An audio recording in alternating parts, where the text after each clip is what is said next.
I'll get in on my end. Congrats. Hello, guys, gals, and non-binary pals. It's me, Dr.JWolfenstein here, bringing you another fantastic surgery.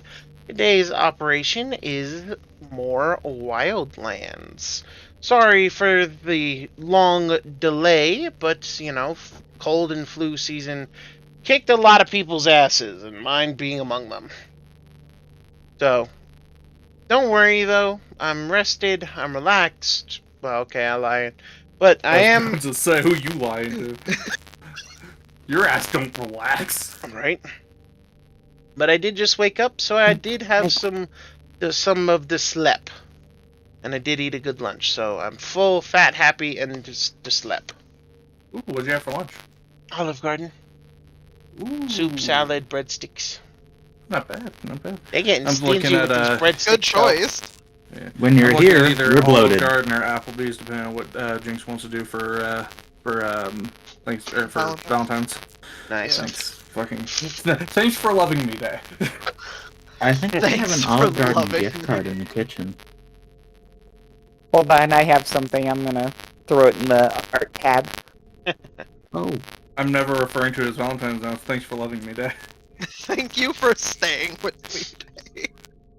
So, Uh, speaking of Valentine's Day, for those of you who are on my Patreon, PAX Professional DM Services, a friendly DM to guide your adventure. Keep a lookout this month for two different Valentine's themed drops. One is going to be an item, and one is going to be a species. Now, granted, it's only a subspecies of a already playable race, but I figure that it is going to be, but it is going to be a ton of fun regardless. So for those of you who like pixies, you're gonna love that there's now a sub-race for them.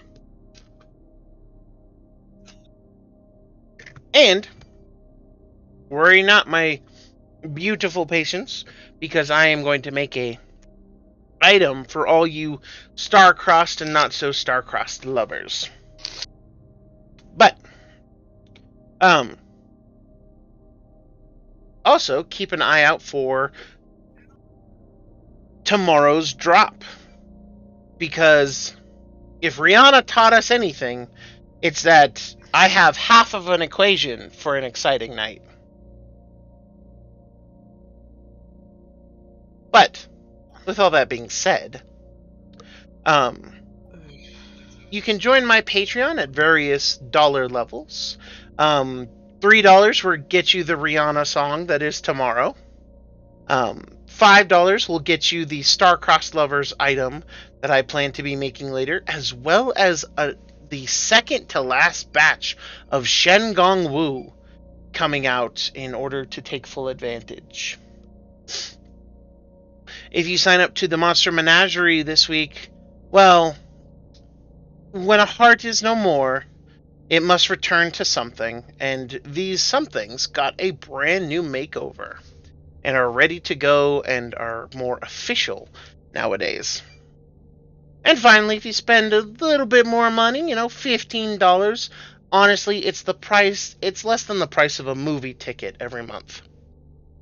But if you spend $15 a month, you will have access to not only the subspecies of Pixie that is coming out later this month for Valentine's Day, but you will also find yourself drowning in the most goodest of boys and girls that you can play on your own D&D campaigns. And last, but certainly not least, is the class customization, which this month, unfortunately, I do not have a fun Valentine's-themed one. But I do have a barbarian who just wants to give you a hug. And just grab you and the earth and squish you there. So it is the best at giving hugs, designed by the ever-lovely Callie Cat. is the Path of Gathering Earth Barbarian, a sumo-themed barbarian. Kind of semi-sumo themed. It's kind of more everything themed, as you need to be for these. But, yeah. Yeah, We nice need to, more sumo subclasses. yeah, for the barbarian. I also want to see a sumo monk subclass. That'd be really cool, actually. The monk doesn't work because of the whole dexterity thing. I think of more of a judo theme, like, reversing your enemy. Whereas, like, the sumo's, like, the overpowering grabbing kind of angle, at least in Yeah, my that's opinion. fair. So that's Oh. sort of the class design for those. Because if I did a Judo, grappling the art of monk, I folding would do... people's clothes while they're still in them. Kinda, Right. yeah. But that's why you go with the art of redirection, Aikido, for the Yeah, monk version. but you guys see what I mean. Like, going for, like, all the redirection would be, like, a dex-based grappler. Yeah, that's very fair. Yeah, and then, like, sumo for the more, like, strength. Sumo wrestler, which is what this one kind of is. Indeed. Yeah. This class is all about getting a grab on an opponent and then doing cool shit from when you grab them. So what I'm hearing is I need to help playtest some more of this content with you and make a bugbear sumo barbarian. You'd have a lot of fun with it, honestly. You should just try the Gathering Earth. I think it came out alright. And we will all find out how alright it came out later in the month of February. But like I said, you lovely, amazing folks get not one, but 2 different holiday-themed drops this year for Valentine's Day.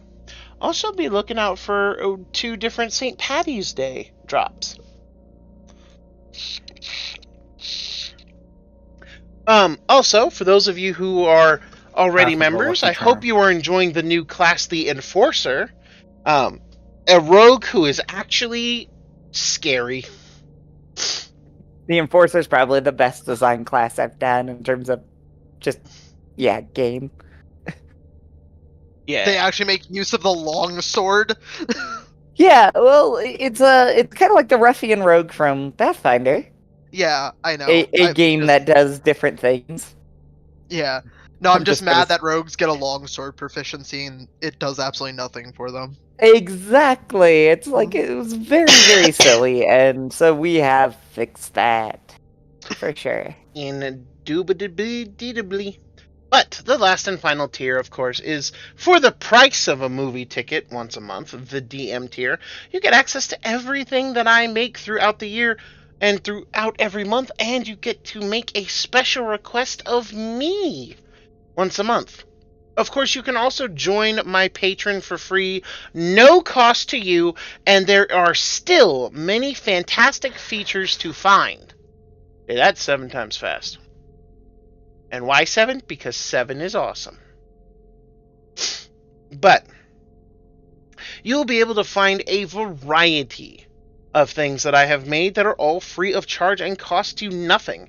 You like Lord of the Rings? Well, guess what? I have made all 16 rings of Lord of the Rings, and they are entirely free.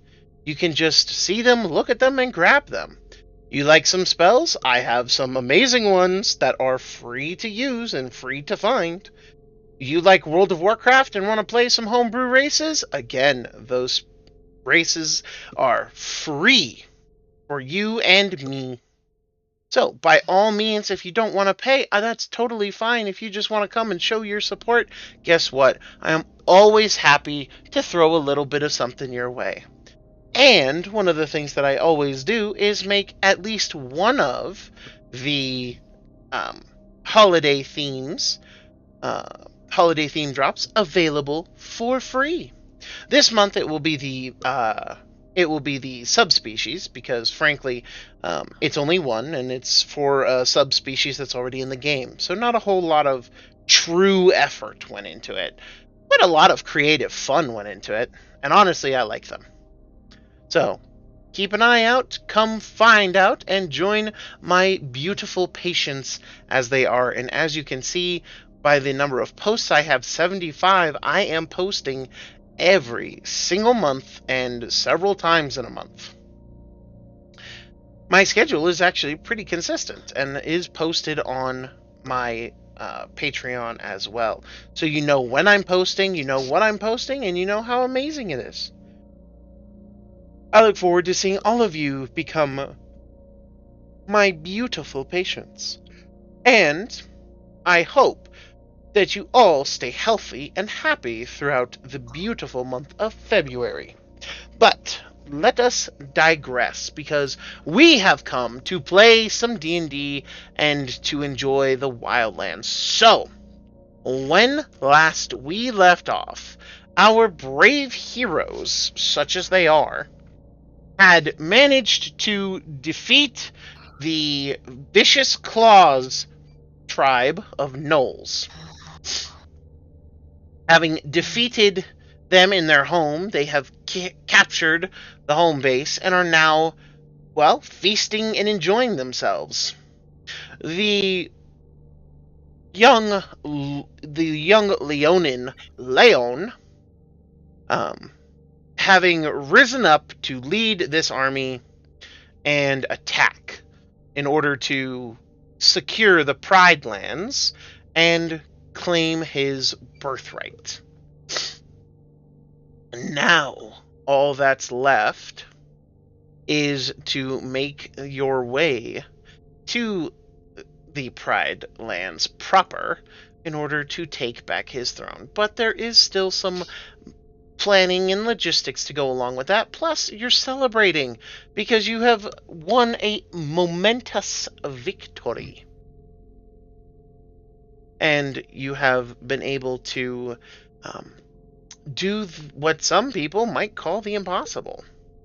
But who knows what the Pride Lands themselves will bring for all of you. Now, with all that being said, we find ourselves at the end of the celebration. The night has gone on, and things are mostly settling down okay. And with that mostly settling down okay, many of you are drifting off to sleep or into drunken stupors, whichever may fit you better. Holy fake titties, Batman. Ah. What? Oh. Crow's model. Hello. Hello.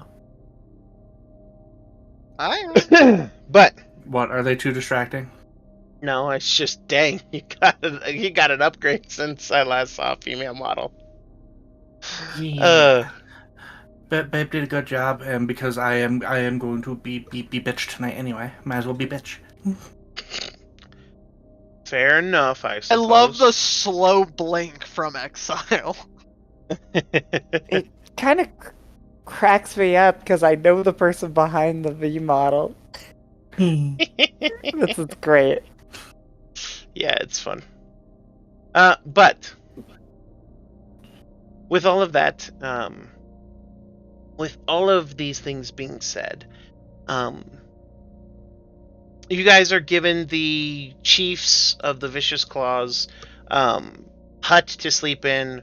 There is plenty of room. It's big enough. There's beds, furs, well, mostly furs that are piled up like a bed, kinda-ish. It's a fluff pile, don't lie to us. I mean, you know. Fluff piles are beds in Wildlands. What do you know? But all things considered, it is a very interesting location. I don't think that any of you read Knoll, Oh, no. or am I mistaken? No, my knowledge No. on that is null and void. That was a good one. That was. I'm happy with that Alright. one. There, that was the thing that was uttered by a Cali cat. I'm helping.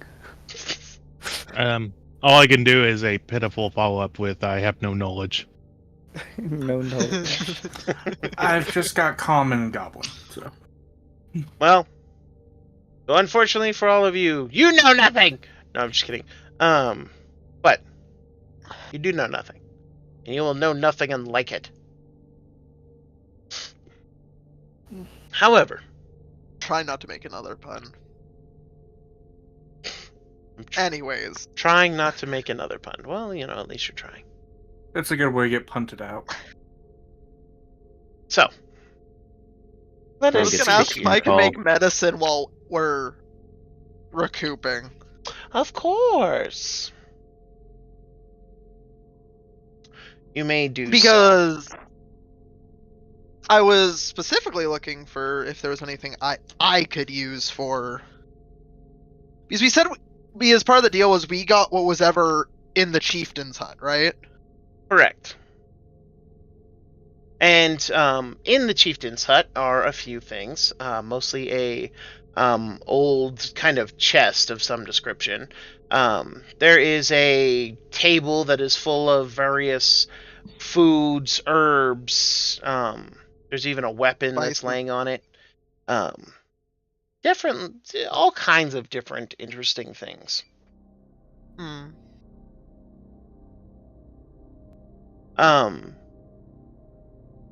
Let's see here. I need to pull up a DM screen. I always love pulling up a DM screen. Let me see. Do I have one? I do.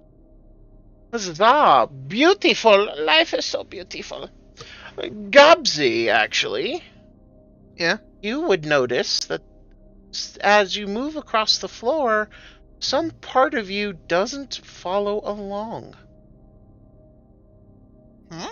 Who knew? You actually feel like some parts of you are lost behind as you move over one particular section of the Like the floor? Indeed. I go back to inspect.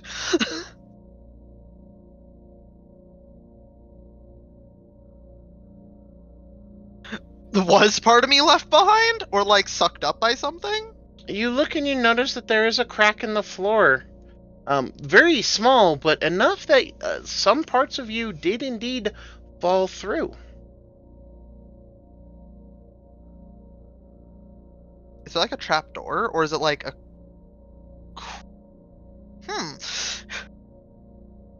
May I inspect? Of course you may. Investigation? Let's roll. Yeah, let's go ahead and roll investigation with advantage. Alright. I would say survival, but I don't think that applies here. I mean, if you're in serious danger. 16. All right.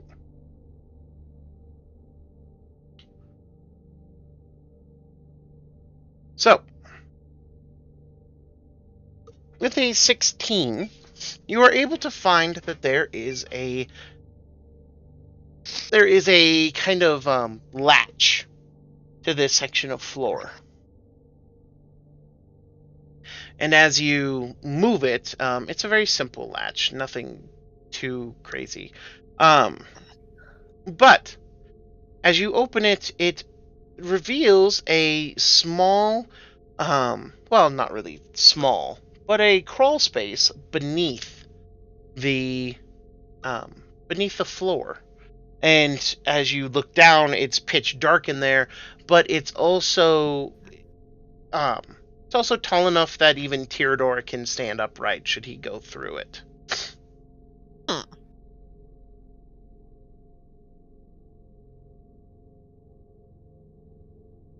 It's like not quite a basement, but like a tunnel. More like a root cellar, but there's no stairs leading down to it.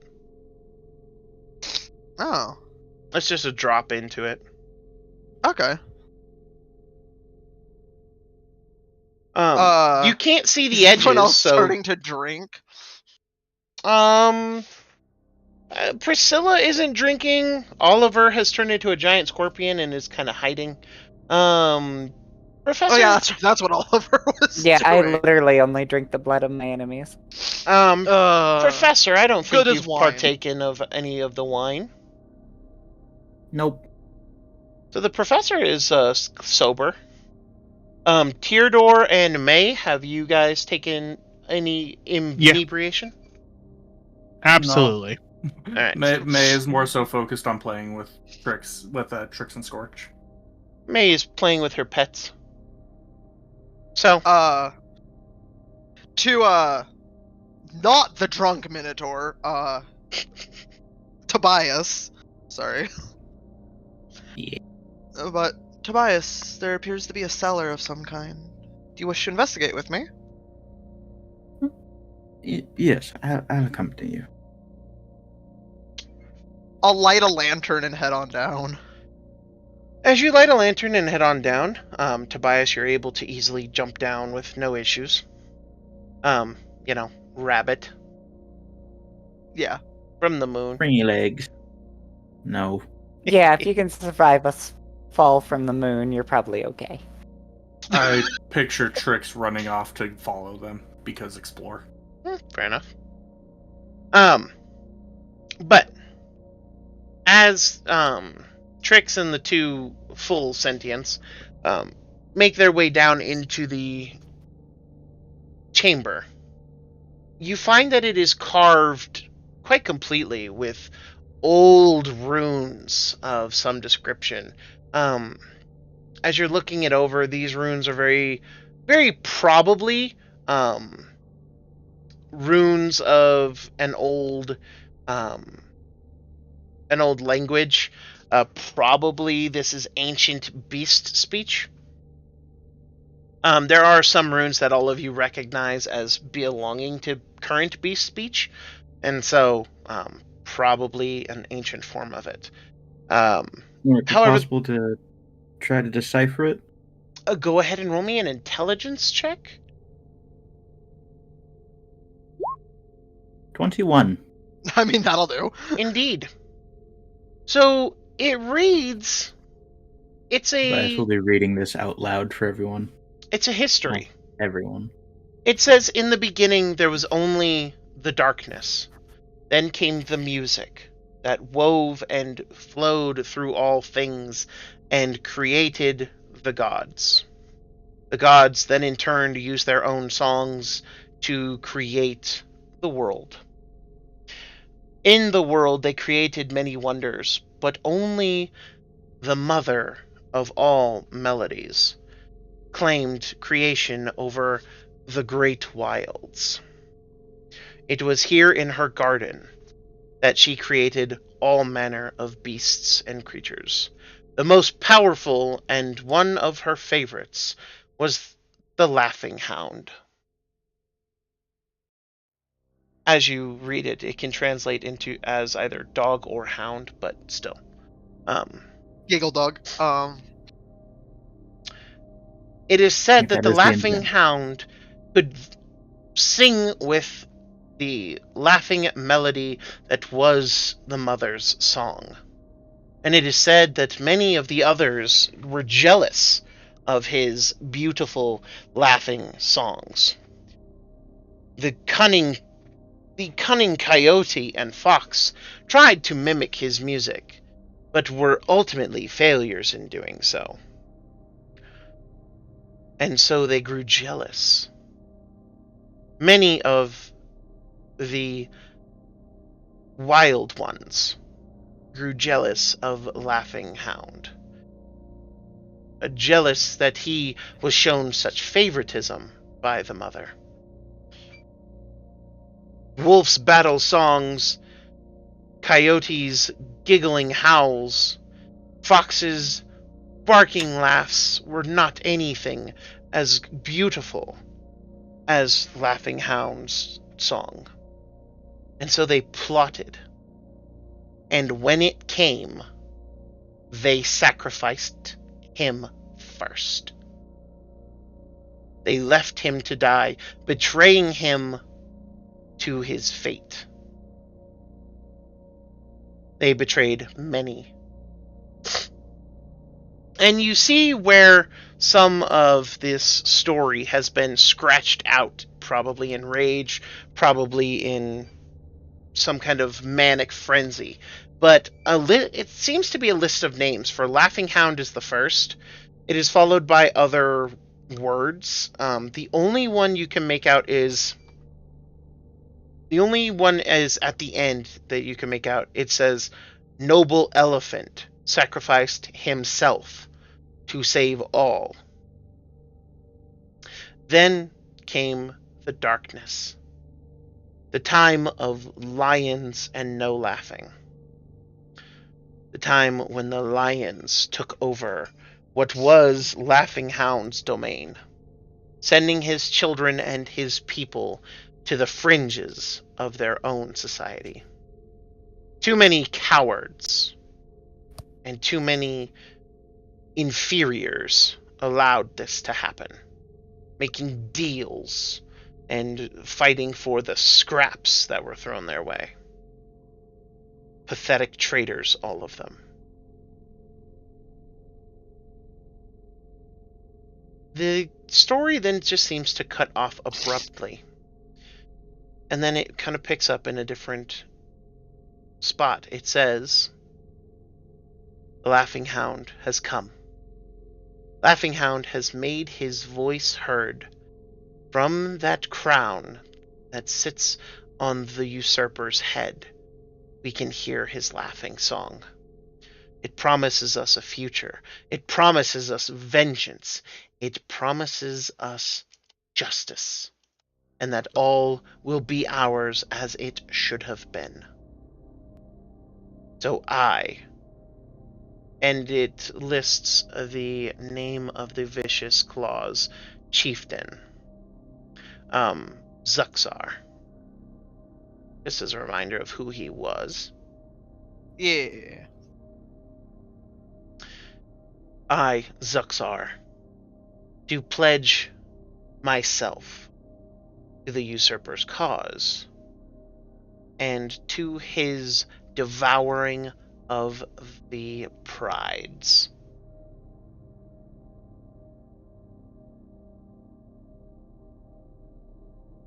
And when it says that, and when it gets there, you find something interesting. You find that there is a little altar, very small, only about a foot long and a foot wide, long and tall. And it is a black branch that is sticking straight out of the earth, and around the base is a pool of some black substance.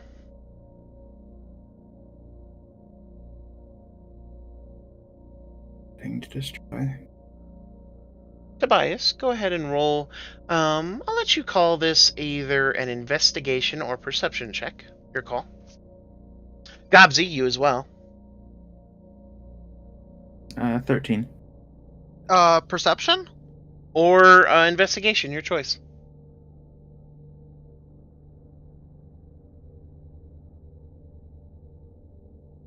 So, Tobias, you're actually more familiar with this than most people, because in the Sovereignty, the recent discovery of this substance is well known.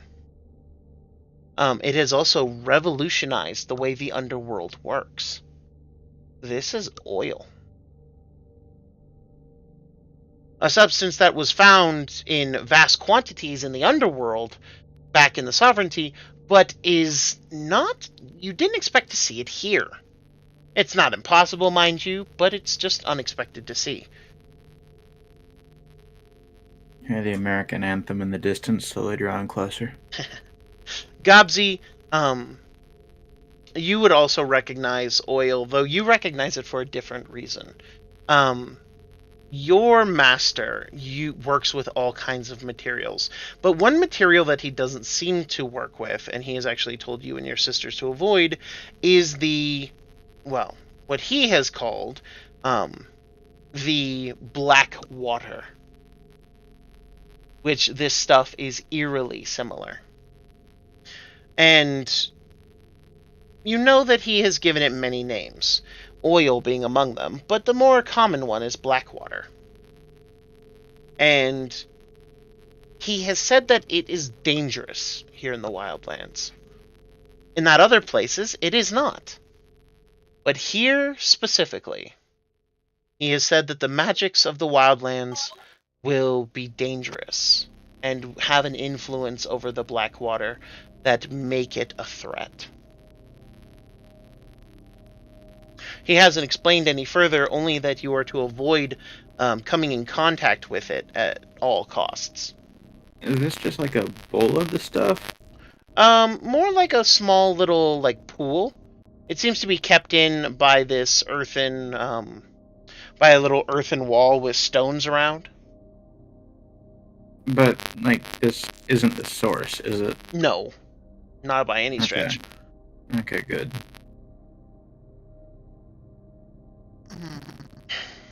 Yeah, it's like someone poured like a flask's worth into this section. Now, both of you know that in the Wildlands, whale oil is a thing, but that is a yellowish Yeah, that's color. that's what I use for my lamp. You get oils from various animals and Bats. other. There's even a couple of bits of foliage that will give oil that can be used for burning in the same fashion that whale oil and the like are used for. But this is different. Exactly.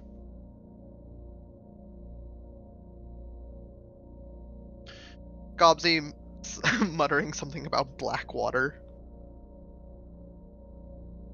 You said there was a stick Indeed. as well? There is a stick standing straight out of it. It matches a very similar stick that you already have in your possession. As a group. Yeah. Gobsy would grab it, but Blackwater. Can I ritual cast detect magic to see what kind of stuff it's emanating? As you ritual cast detect magic, both What else is down here? both the stick While they're doing and the that? altar are magic. The stick is radiating necromancy as well as transmutation. The black water is emanating transmutation, necromancy, and enchantment. As you look around Gobsy, the other thing that you find is a recess. In the wall behind the altar, there is a long, carved out, almost shelf. And on it, you can see that there is a spear.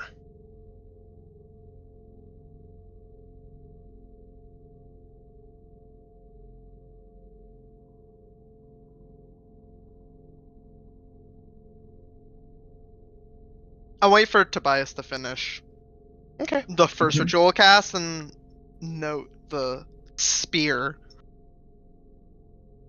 Fair enough. And so Tobias, as If it's magical too. you have finished the casting of the spell and look at this, you notice Gobsy is looking at something.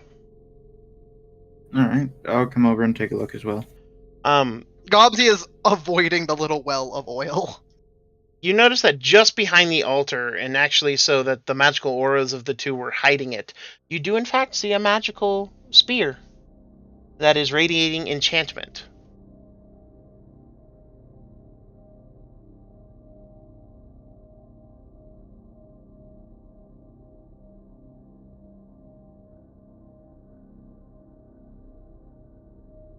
What do we do about Hmm. these, you think?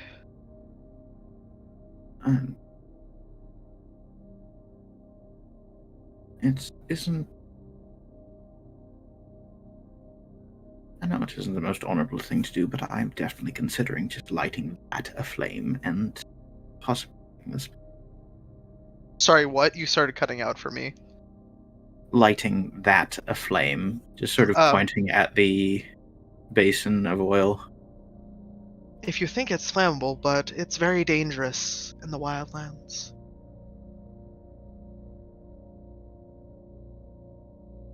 It's dangerous in the sovereignty too, but I suspect for different reasons.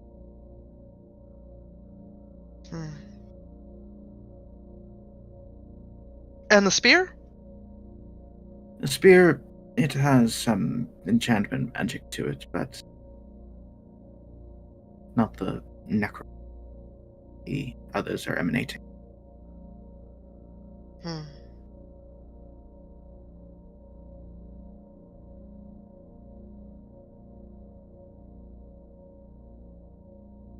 I'll leave the Blackwater up to your jurisdiction then. I'm going to make some medicine before we all go to sleep.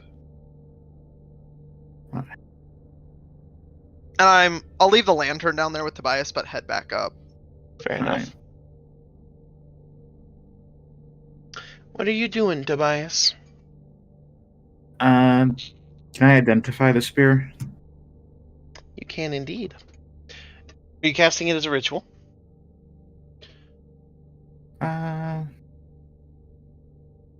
have it prepared. I don't, so I have to. Okay. So as you cast your spell,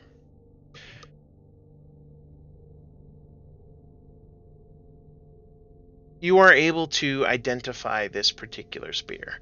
It is called the Spear of Entropy. Oh, Basically, Charming.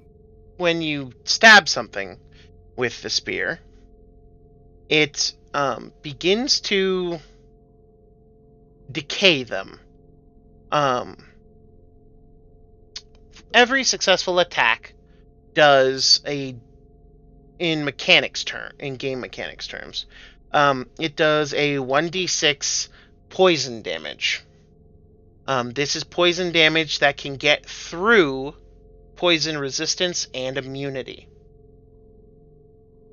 It deals 1d6, and every time it is successfully stabbed somebody, that somebody must roll a Constitution saving throw of a DC of 12.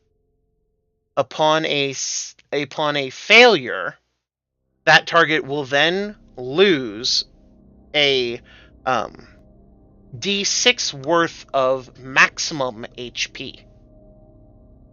oh, This maximum of HP can only be restored after a long rest or greater restoration spell. If this spear kills a creature, it will turn them into an oil slime.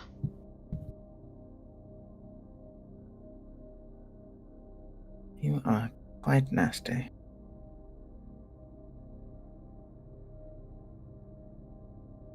And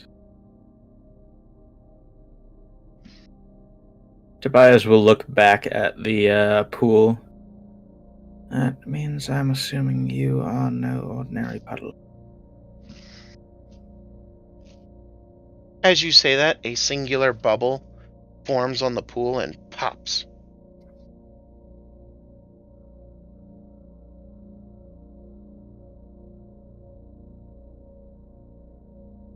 Would I have heard of oil slimes before, or is that the first time? So, you haven't heard of oil slimes. You know that slimes can come in a wide variety of things. One of the more problematic slimes that the underworld faces is blood slimes.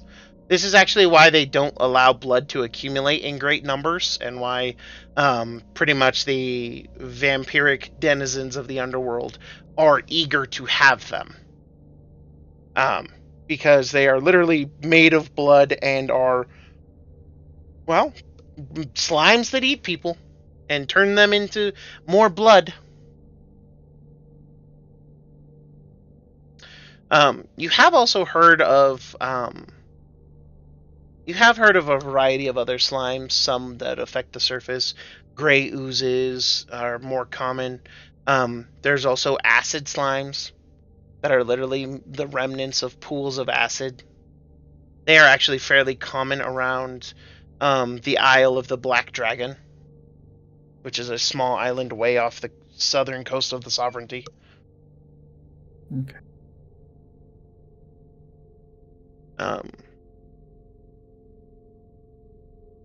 Let's see. There's also been a lava ooze that emerged from one of the deeper places of the underworld. So, an oil ooze would not surprise you, but you haven't seen one. you've met gobs, eh? There's that. Yeah, but you aren't oil. Oof. You're just dark and opaque. Yeah.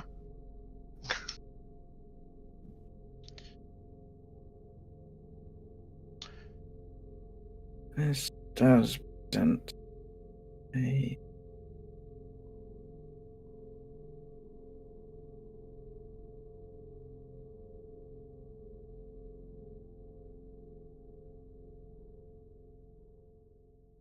Tobias will leave the chamber and just go let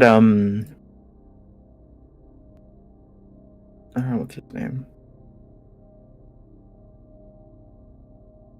Leon Maw, the about great it. necromancer. Oh, Leon. No, Okay. yeah, Leon about it. About the chamber and the oil and the very, very dangerous spear. Mm-hmm. Leon is out in the main area of the what am I looking for here? Village, and they are essentially celebrating. Alright, let's see. Do I have some celebration music? Nah, that's not the right genre of music I wanted. Oh.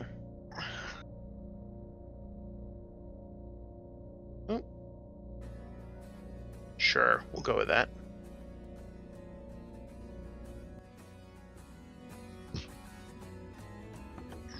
Alright. So as you head out, the Knolls are playing instruments and basically celebrating. And you approach Leon, who is in the middle of drinking with the Rockbreaker Chiefess. And as you approach, he looks, "Ah, come, my little hair and gone friend. Let us drink and be merry and toast our victory here."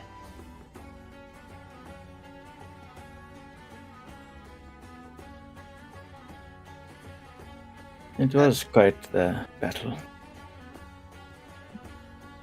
Indeed. But when you have a moment afterwards, after the celebration, there is something I would like to discuss with you that we have discovered.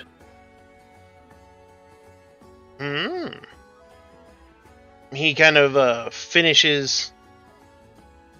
He kind of finishes his drink, and then sets it down. Sets down the empty mug and looks to the chiefess. "Forgive me. Something interesting calls my attention." "Say no more, Your Majesty. We shall simply enjoy our own celebration. By all means." And he turns to look at you. "Lead the way to this interesting thing, Professor." Alright. I'll take him down into the little hole, and I'll translate the runes on the wall, point out what the spear does, point out the very evil wand and pool. Priscilla and May, you see Leon come in, and you now are able to take full notice of what Tobias, the door that Tobias has found. And I'm going to say Priscilla being in plant form, because that's how I think we last left off. Seeing all this attention, right? Because it's back and forth. It's been because she's just hanging. Her curiosity is piqued at this point, and coming back together, into the suit of armor. Where should I put this? Looking over at our Leonin friend. Mm-hmm. And if a plant just kind of tilts their head as the two are going by. He doesn't say anything to you right away, but him and Tobias go into this trap door they seem to have found and disappear from sight. I'll follow at this point because I'm sure I'll see Trix following Tobias because Fluffy Bunny. Yeah. So everyone has kind of been checking this out, and I think her she'll just stay where she's at, but sort of just hanging by the doorway. Okay. Yeah. Real quick, I just had one of the biggest scare that any tabletop player can have. I dropped a D4 and couldn't find it for a few seconds. Oh jeez. Was it metal? Yes. Did it roll high? It rolled a 4. It was gonna do a lot of damage because it rolled a 4. Yep, you were about to get murdered by a D4. I just had to share this information because the terrifyingness. We have to just caltrop. kind of wait there for a moment. May, as you come down, you're able to kind of see all this, and Leon kind of looks at the pool and frowns.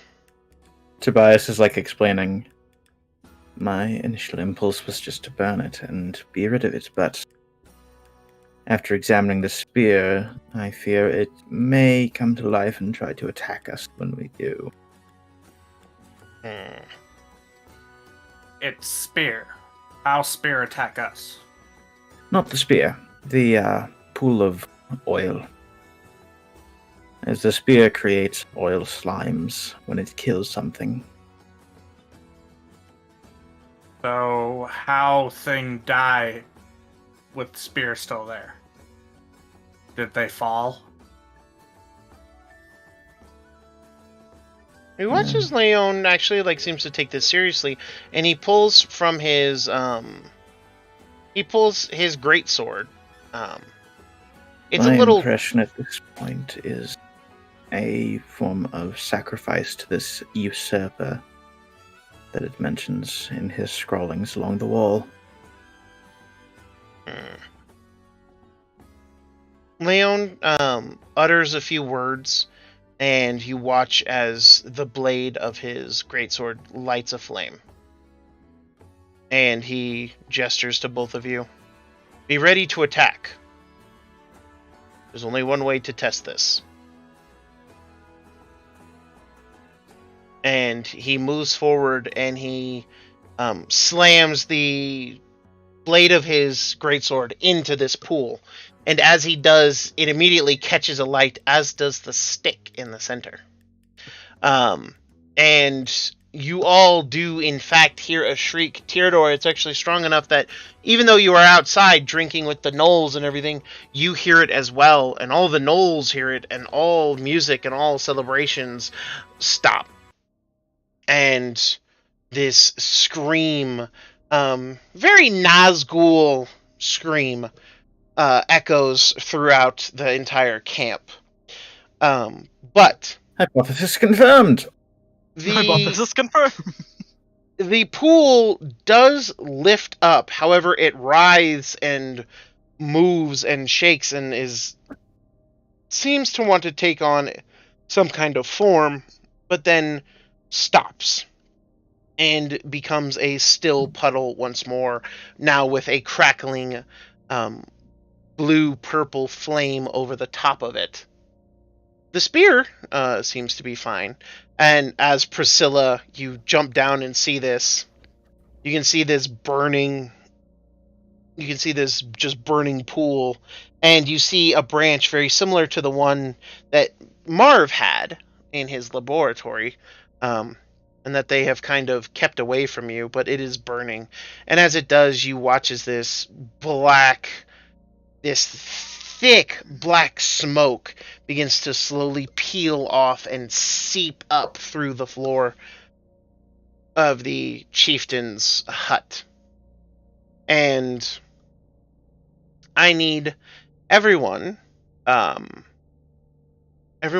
in the hole, so that is everyone but Tyrador. Or Not in the hole. oh, sorry, I forgot Gobsy. So I Gobs need had left. the other three Hobbs of is you. like, I don't like this. I'm leaving. I'm sorry, one more time? Priscilla, Tobias, May, roll a con save. You do have +5 because of Leon's aura. So I just have a normal one because auras don't stack, 14. but that's still a 16.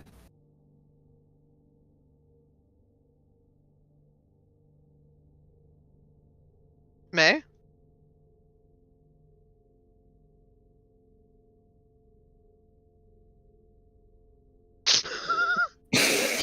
What's wrong, Dapping?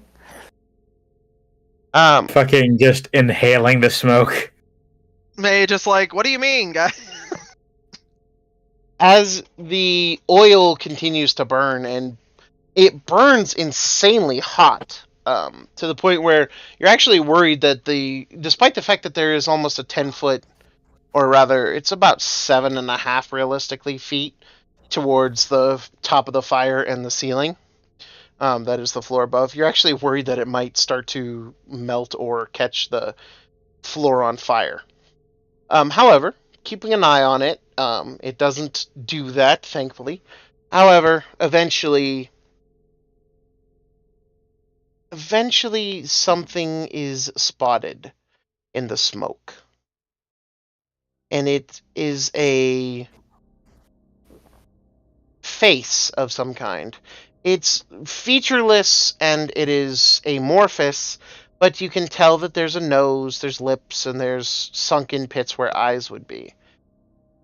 And it seems to look out to see all of the people who are down there before fading off. And disappearing, and eventually the smoke and the oil are gone, leaving only the spear inside the wall. And Leon will actually reach over to the spear itself and frown at it. Your friend Tyrdor uses spears, does he not?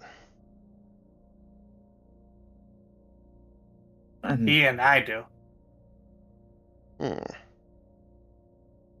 He kind of frowns. Well, it is powerful. Remiss on you. Perhaps he might have a better notion of what to be done with this.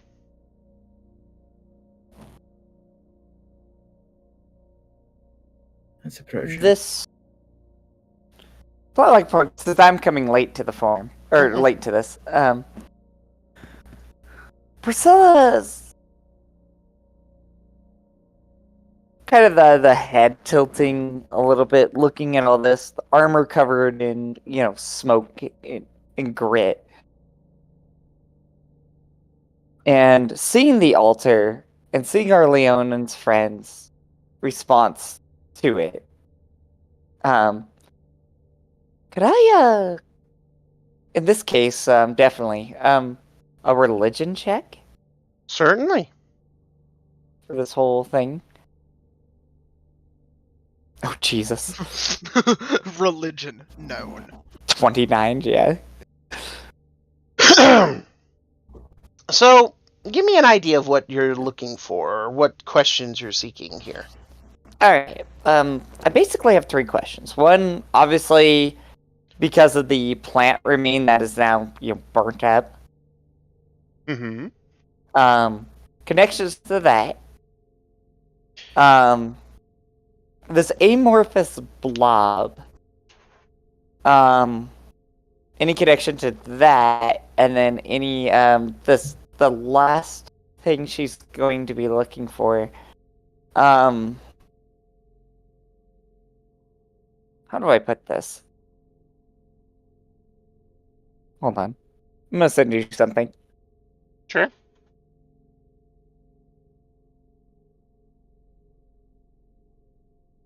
Okay.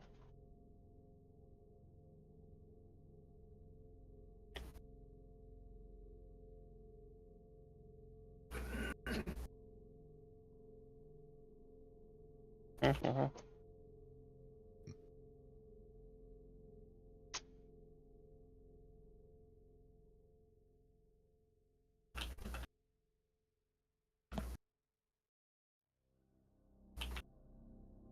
Do do do do do do do do do do do do.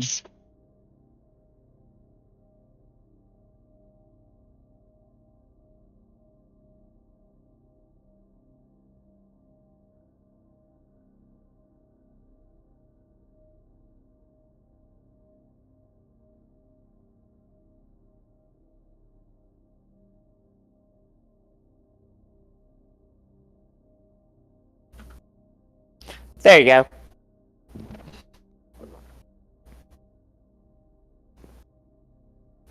That's kind of the key one. Got it. So, the stick that was destroyed. You do feel that there is some kind of connection here. You felt that within the one that the party already has. The amorphous face, though, you're not sure. You're not sure about that one. There may be a connection, there may not be. But honestly, could go either way. However, as you kind of look and as you kind of feel, there is something. There's something here. And so you do think that that idea warrants some doing. Alright, so, again, talking to our Leonin friend for a moment. Her multiple plant voices shaky. I don't like that this faith was so casually destroyed.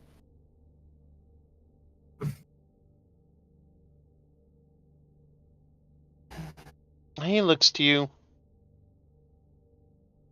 There was a concern that it would attack us in the night. It is my job to protect this camp as well as these people. There's a nod from Priscilla, but more of a, yeah, I know that's the case. More of an understanding. Yeah. Not But necessarily she just- agreement. Yeah, and you just see the form of Priscilla as she goes into her little plant form, and all the flowers, as she kind of melds into the floor with the suit of armor in the center, look and seem to be, how do I put this? If a Yeah. flower could pray, they seem to be offering prayers to this altar. Fair enough. What remains of it. Leon does not stop you. He simply looks to Tobias and pats you on the back. And he nods his head in approval and then jumps out of the hole, taking the spear with him.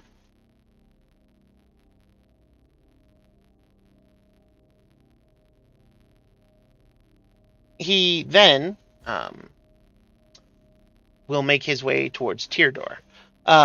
So May and Tobias, you are still down there with Priscilla, seeing her adopt a more rooted stance for prayer. The way I imagine it is that it's literally just a field of flowers down there now.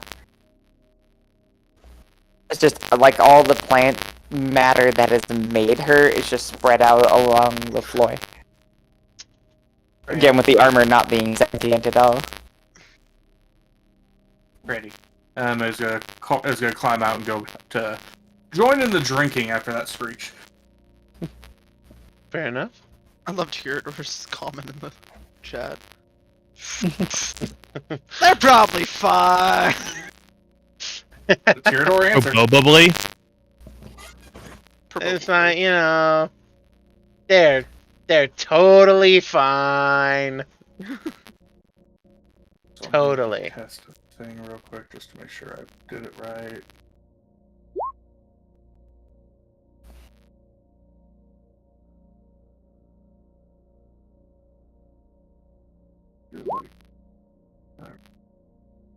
Okay, cool. I did get that thing set up. I'm just making the character sheets for that specific. No worries. It's easier. And so someone said they were following Leon, yeah? Yeah, May is going the same direction, mostly to grab a drink, but is following in the same direction. Alright. Tobias left down there with some flowers and smoke. Mm-hmm. Indeed. Bias is leaving. So Gobsy, you see that Leon has emerged from the space with the spear in hand and is heading outside. He nods, glad it's been resolved. Whatever was down there. Fair enough. Teardor. as you are drinking and eating and having a grand old time, the gnolls all cheering with you. By the way, Tyrador, you do read Gnoll. You read and speak Gnoll. I do. Yeah, it's at the bottom. Oh, okay. At the bottom of your proficiencies. Wait, one sec. Let me check again. We have now learned Matt does not read common. Oh, yeah, no, it's the only language that's, like, separated from all the other languages. Yeah, no, it's really weird that it's all the way down there, but I imagine we probably Can I did move that. No, I can't. I mean, it takes a little bit of doing, but Not really. Oh, I found it. Yeah, okay, good. It's fixed. But as you as you're, enjoying your time, Leon approaches you. And he has a spear in one hand. Very intricate looking, a solid black shaft with a slightly blackened steel spearhead. And he looks to you. Tyrador, my good hunter. I have seen that you wield a very interesting spear yourself, and I have found another one. Another one? Let's see. Which one's my spear again? Been a little bit since I've actually looked at it. The Thorns of Beast. Yeah. Or Beasts, excuse me. That isn't the same spear. It is not. Didn't mean to roll that. Um, I'm not attacking someone right now. Stop that. Oh, you mean game. this one? yeah, this one. Stab! It's a 9. It's okay. It misses. I hope. I mean, Tyrador's been Here it drinking, is. so. Goes to stab it into the ground, almost pierces through someone's foot. So, Oh, this one, like, almost poke his nose with it. I got this one already. so if you Question: how drunk am I? well, a con save. Yeah, you're pretty hammered. Very drunk. Got it. Yeah, I just loosely grab at the back of my shoulder and like pull out my spear. Yeah, this one. I'm great with this one. And as Leon holds out the other one, I need you to roll a wisdom save. Is my dumb boy gonna be smart? No. So, you look at the spear in his hand, and you have your spear in your hand, and you just all of a sudden, the next thing you know is you are bringing down your spear, almost like it's an axe, really, and like chopping towards the spear in his hand. However, as your blade meets with the shaft of this spear, you watch as there is a magical surge that is happening here. There are two different forces playing at work. Tyrador, Yes. I have some dice rolls for you. Oh no. I need Oh no! first and I got foremost. yin yang spear action going on. First and foremost, I need a d20. Okay. Do. Boop. Alrighty. Yep, not looking good. Off to a great start. Yeah. I need a d100. Okay. Middle of the road. Got it. Alrighty. And now roll me a d10. And okay, sure. That's good or bad? I don't know. This is like reading a fortune, and mine is all over the place. Well, on the plus side, it's not as terrible of a fortune as you will have sex with your mother. But Oh my Ew. god, Rick and Morty. But, so here's what happens. There is a long moment where everyone outside, Leon, May, Tobias if he is nearby, but everybody is watching as your spear is generating this red kind of pulsing energy, and all of a sudden the energy around this spear's haft becomes black, and there is a fight that is happening here. And after a long moment, you swipe the blade of your spear through the haft of the other. Everyone in a 10-foot radius, except you, are knocked backwards. Just slid across the ground, including Leon. Leon actually gets it worse. He's spent 20 feet flying and is knocked prone. He was holding the thing. Yes. It's like, hey, let me just hold this concussive grenade. I got a question. Do they got bail in this place? Bail? Pin on the flash grenade while it was in his hand. Yeah.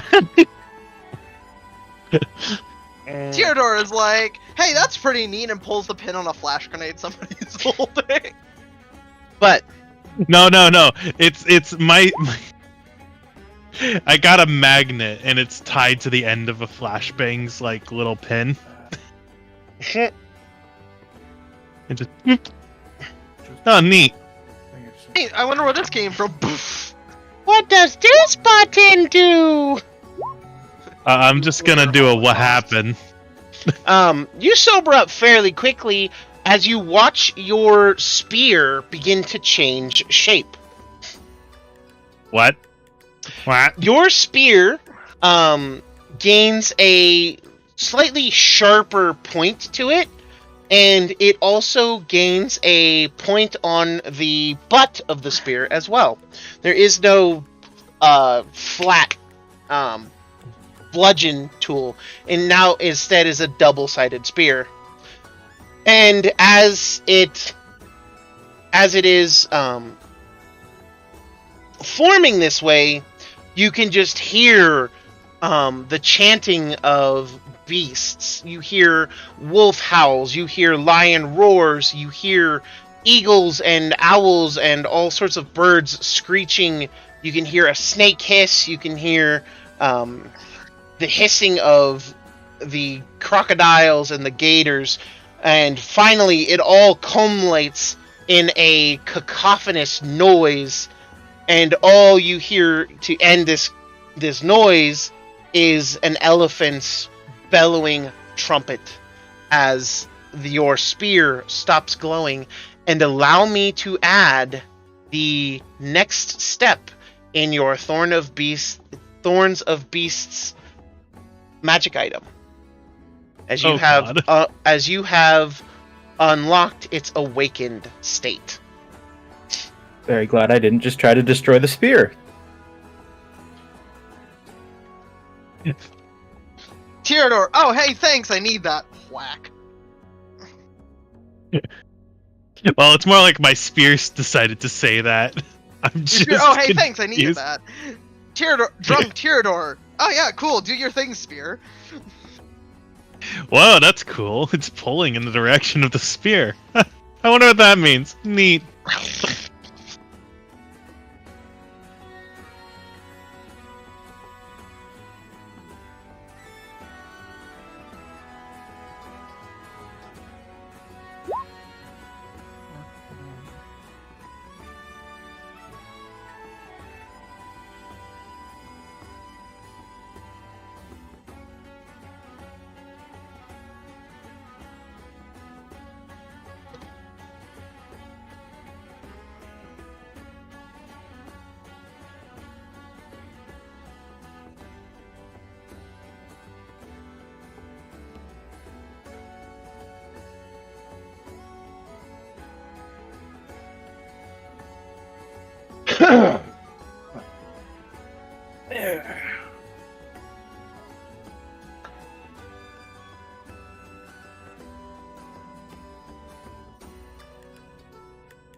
So,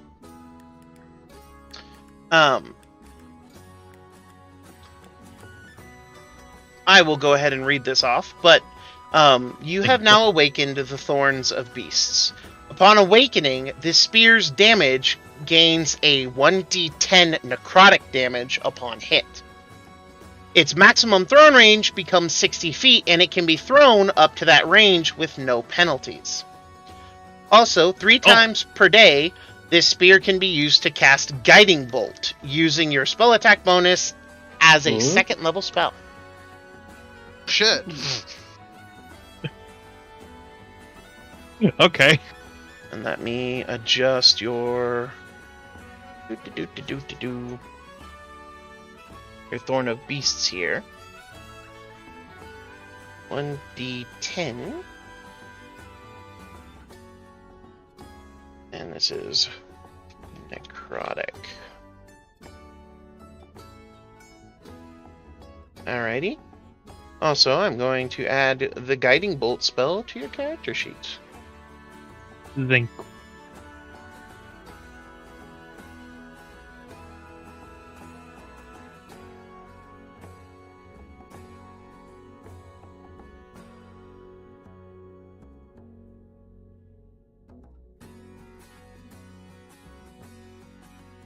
Alrighty. And let's... it is always... It, can be used 3 times a day. Let's make sure it worked. Guiding Bolt. Alrighty. And then as a level 2...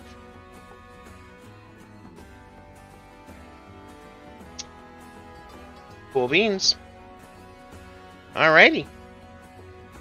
There you go, my friend. Okay, for a good portion of time spent just making sure we have attack set right on sheets.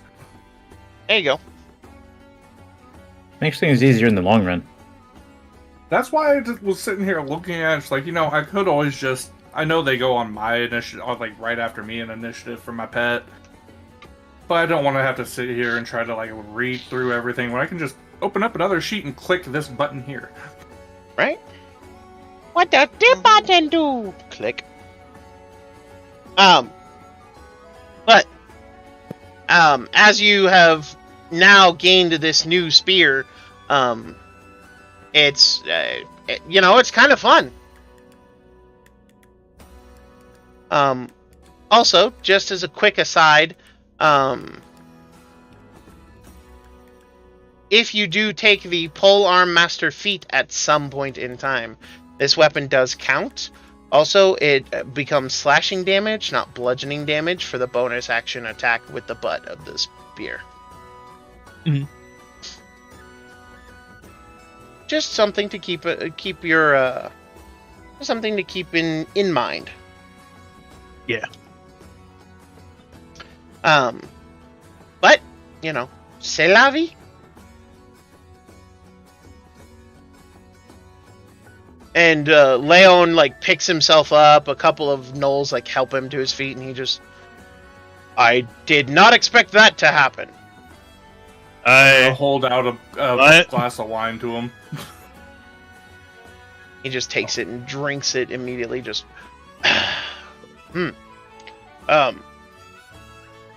Well, huzzah to our friend's new weapon!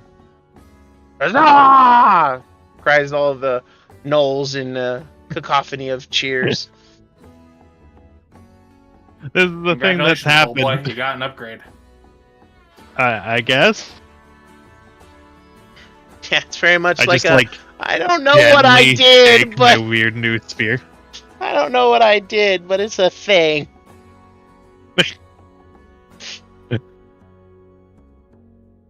Meanwhile...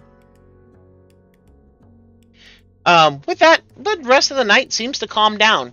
Gobsy, you are able to roll your checks to make your medicines without any issues. My main question was, is there anything in here I can make potions of healing with, the basic ones? Yeah, there are some herbs and stuff that you could do that with. You'd only get 2 at most, but yeah, I mean, I have the alchemic, feature, the level 6 feature where half cost or half ingredient amount I can make potion uncommon. Yes, you do. And 2 would be about all you get. I thought Alright. a picture throughout the process is Gabsy's trying to make potions, Trix is trying to knock bottles off of their set. I make potions inside of me, though, which is a fantastic thing. Bops at the gelatinous creature. Doop, doop, doop. Looks down at it. But roll an alchemist tools check. Please and thank you. Quarrying wisdom? Yeah. Listen, Trix is going to try and knock everything off, whereas Scorch is going to try to eat anything sweet in the area. There you go. Yeah, you successfully make 2 potions of healing. Awesome, I'll add that to my count. And so as the party continues on, those of you who are tired and those of you who need sleep are certainly getting a chance to do so after the drunken I wouldn't even call it debauchery, because by all feats it's fairly tame. Plus anything that they're breaking has already been broken. So, you know. The drunken celebration continues on. Indeed! But there is one other thing. And for this, I'm going to change the music. Bar. I am. It's Good almost music. like, wow, you so damn rude. Why? Why is that rude? I don't know. You just take offense to things that I say. I like fences. So how do you feel about fencing? I mean, you know, fencing's nice. Yeah, those are fun to build. I love how all over the place this conversation is. It is. We're just talking about definitely all fences. over the place. Yeah, we're just talking about fences. There's some people who want a world without walls and fences, though. I found that offensive. I want a T-fence, so there. Don't even want an O-fence. But you got a T-fent thanks to Pal World. I mean, you know, there you go. How has that game been for you two? Fantastic. 10 out of 10. I really want to get it, but maybe later. I made myself stop playing and take a break so I don't just straight up addiction it. Right, I Pussy, want to get no, it, just but kidding. again, I don't have the funds right now, so I'll get it later. I was looking for something in particular. Where did it go? I had a thing. I don't know. That's probably why you're looking for it, though, so you could find out where it went. Thank you, friendo. You're welcome, brother. You have such helpful people here. We do. I'm always It's helpful. just the most helpful. Always. 100% of the time. 50% of the time, all the time.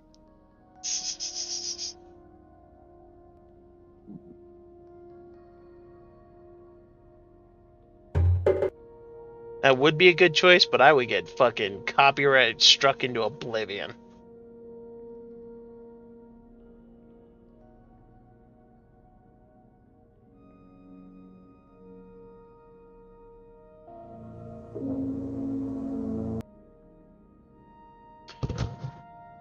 Let's see.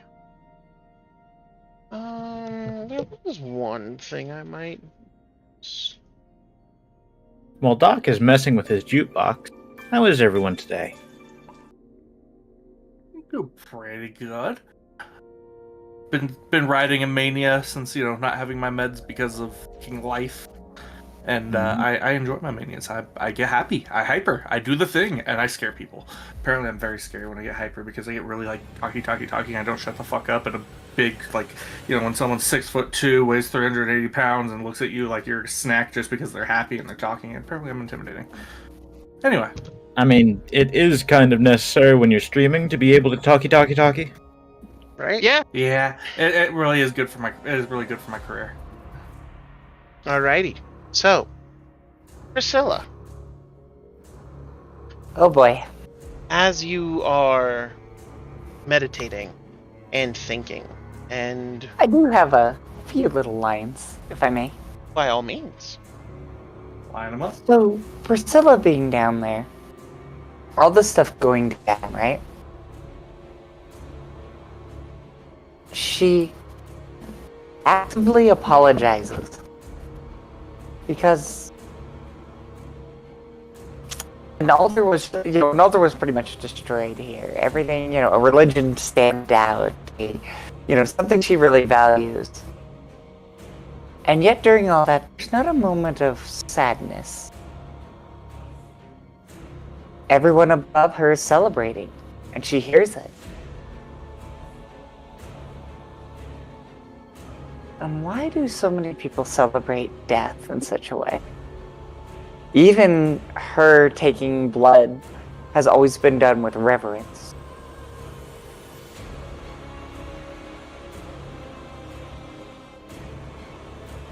Mm-hmm. And she apologizes to the room for that. Her voice echoing in the dark. I am sorry that they celebrate your loss. I understand what it's like to be destroyed and nothing. To lack for anything.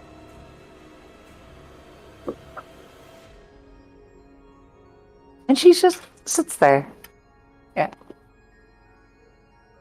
Offering her apologies and her condolences. Well, of course, following the proper religious ceremony for that. Whichever one she's chosen, because, yeah, many faiths.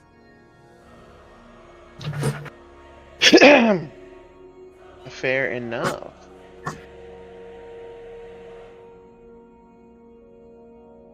As you do so, and as you're praying down here, it's not long before you notice something.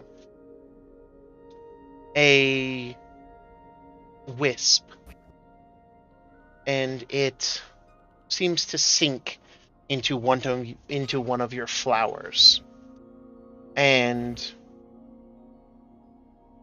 there is a change that comes over your flower. You watch as your flower changes from, remind me, Priscilla, of the particular varietal of flower you are. I honestly don't know. I think we picked some kind of lily or something. Blood orchid? But we sort of agreed it was like just a general thing because fantasy plants. Yes. So definitely a Yeah, kind of it does look very orchid too. So. Yeah. Blood orchid for me seems to be right. Yeah, blood orchid definitely is what I'm kind of imagining here. At least similar in a way. But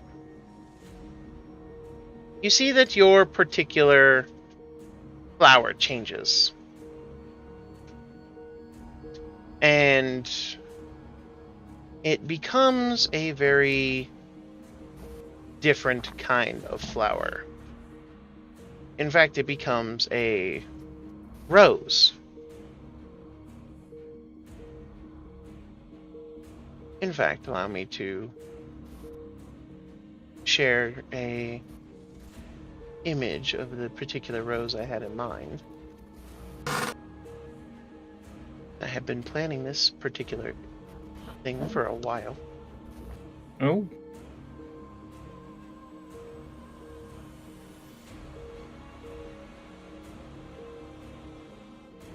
Well, again, I've been doing this a while and have a lot of this fun stuff planned.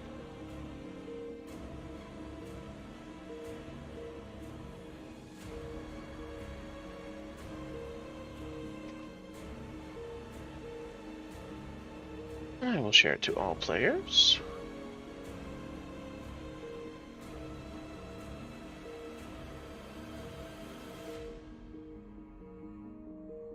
Oh, pretty. Indeed. But Interesting. You see that your flower takes on the appearance of this particular rose, changing entirely from an orchid to a rose, and something in your mind clicks. And you remember a friend. You remember she was smaller than you. She was younger than you. But she inhabited the robes and cloak of something or someone. And as she materialized, much as you did in your armor and some of your other friends, she seemed to want to go her own way, grow out strong. She called herself Rose, as it made the most sense. She also was different than most of your friends in that she had more awareness than most. She seemed to know a little bit more about the world around her. You're not quite sure why. But she was a friend. And then she left. Like they all did. Loved Rose. For she had not the same delusions of grandeur that we all wished for. While I am called Procession, and my family called themselves Redemption, we all chose names far beyond our station, longing for the heavens. Rose chose to accept Earth. I miss Rose. Looking at the flower, as all the little flowers that are part of her, like, turn to face this one single rose. And as you turn to face this rose, your mind is transported to a scene. Rose is moving through the desolation that is the Pride Lands. And as she moves through, she finds a small, little, tiny, insignificant seedling.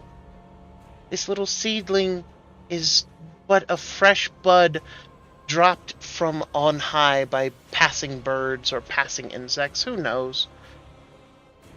But it is so tiny and insignificant, but she sits there and breathes life into it.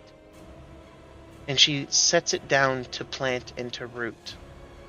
And as she does, she watches as it starts to grow. And a soft voice, a voice that rings out like summer grass and warm breezes, stirs her beautiful petals. You have done a great thing, O daughter of my power. Though this land is dangerous, it is dying, it is being consumed. You must leave this lands. Head south to the dunes. From there, you must make your way to the Grand Temple of Sands. Only there will you find aid in your hour of need. Go, my little seedling. Go and save my Pride Lands from the consumption that claims it. And Rose seems to do just that. But the next image you have is not a happy one. You see Rose brought low. She's wielding magic that you didn't know she had. You didn't know magic like this was possible. She summons plants from the ground to rip people apart. She summons thorns from herself to make the land around her treacherous. But despite all she does, the implacable, bony creatures of the Bone Laughers' dens come on. And come on. And they pile up bodies so high that they can walk across her magical terrain with no hindrance. She tries her best to thwart them off, but a crushing weight envelops her, and she sees him. For the first time, you have an image of the adversary that you face. You have an image of the usurper. And allow me to share another photo.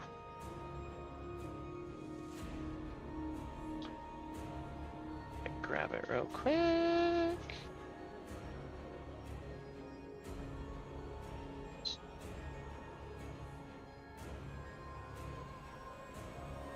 Here we are.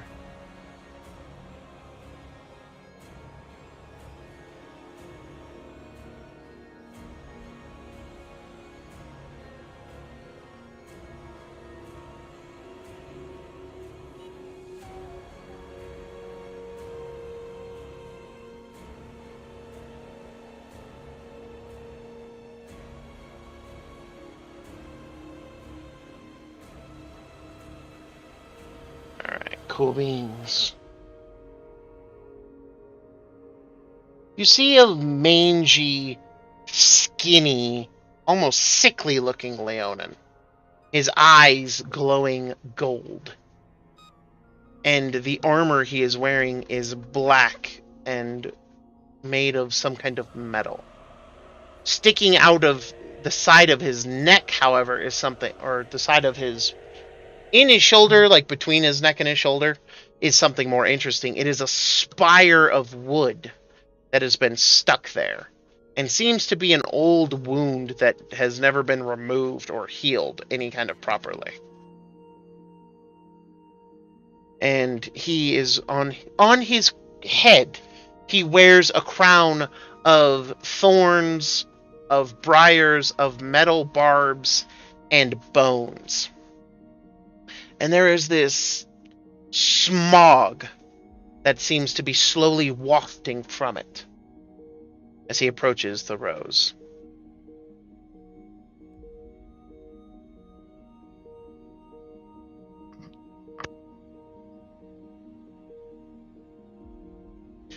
And as he approaches, Rose is terrified.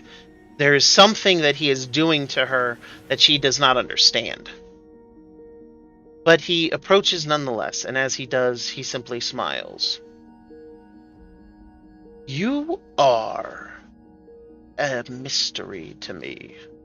I have never seen your like before, but you reek of the nature, the plane of that dreaded witch. But fear not, little one, for you will serve a grander purpose. And he reaches out and wraps his claws inside of the robes of Rose and around, you think it her core. You wouldn't say heart. You don't have hearts per se, but you do have a core, a very center of your being. He growls as his hand begins to glow with this sickly blackish purple light. Creature of Titania. Creature of the invading ones. You will serve and be of service to the one who will consume them all. And all you hear is Rose's final thoughts of, I have failed. And you watch as she begins to drip. And you realize it's not just dripping, she is melting. But not into anything normal, not into ashes, not into just a puddle of water or plant matter. No, she's becoming this black water that drips down and seems to flow into a container that is nearby. And as she is no more, the clothes drop and splatter to the ground before turning to dust and rose petals and flittering off into the wind. You hear a snarl from the usurper. You may have saved her for now, lion, but we come for you. You will be the next to be consumed. Rest assured of that. You then hear him say, my general, Zuxar, take this. Drink it, and you shall be more powerful. But do not consume the whole thing, for it will help grow the new trees of our lands.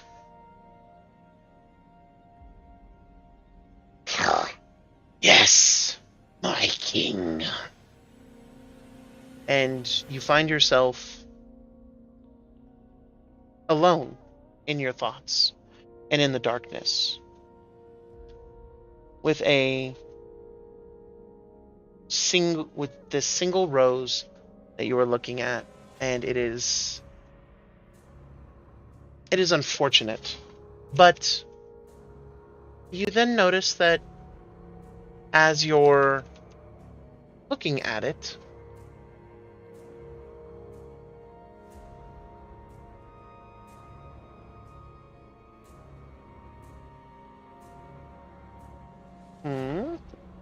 hold on, sorry, my computer is really acting up right now. Aha. There it goes. But as you're looking at it, it seems to sway in the breeze ever so slightly, though you realize there's no breeze down here. But there is something bestirring this place. Give me 1 second here while I change the music.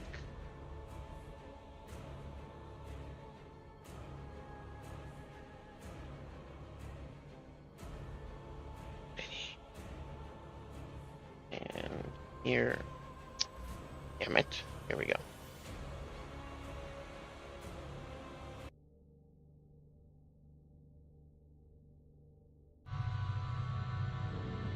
So,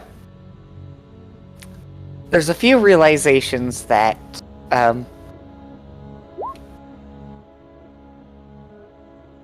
joke aside, so there's a few realizations that Priscilla has here.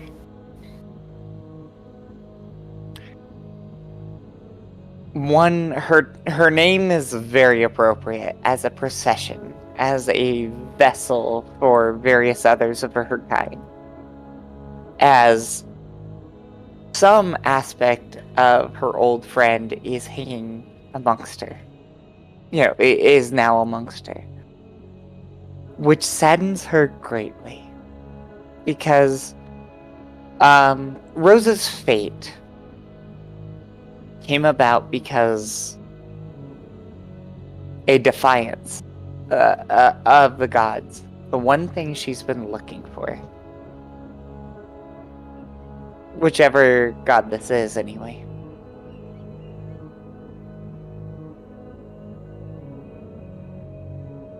And the other realization that she has is, between all this, is that all this oil, all these remains, at least a portion of them is her kind. Distilled into whatever vile form.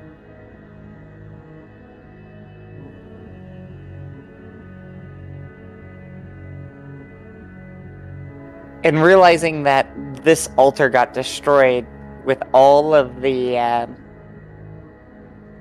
oil destroyed, as well as the plant. Mm-hmm. And I don't think this is correct, DM, but this is her assumption. Mm-hmm. That was her friend.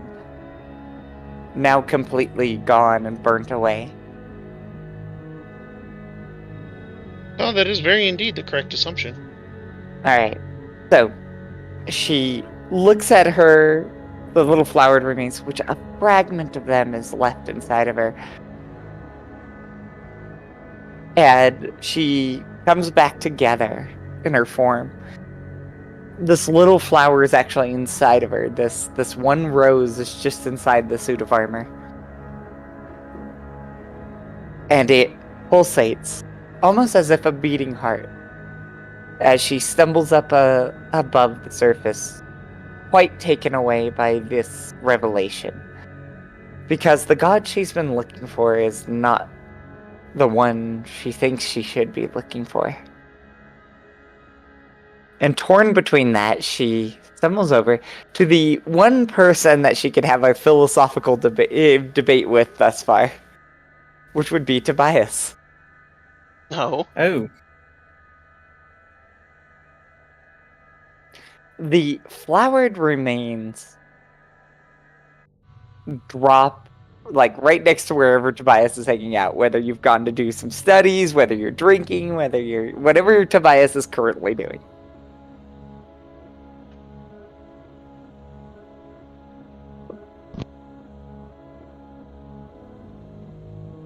Yeah, Sailor? Oh, just whatever Tobias is doing. That's a odd way to start a conversation. There's a collapse and a little dripping of red from the flowered remains as they start to lose their color. They're red as the blood is dripping down the armor, almost as if she's weeping before you. Why did we destroy that place?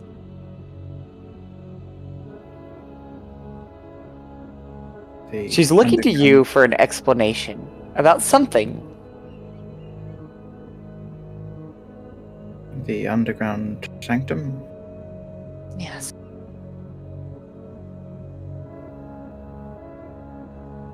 There can be no salvation if everything is put to the flame.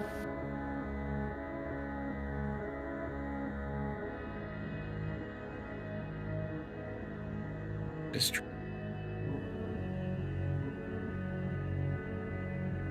She just looks completely lost in this armor. There's no facial expressions, but the flowers are starting to gain a white luster. As you just smell that coppery, decaying stench of bloodshed.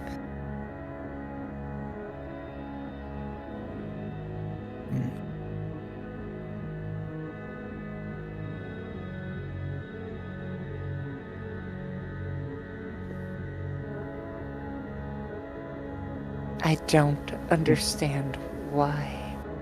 Why do we do this?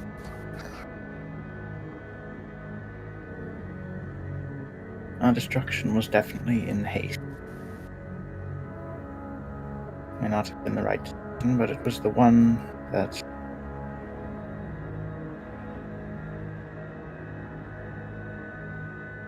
I don't think our destruction was at hand. But we never seemed to understand before destruction.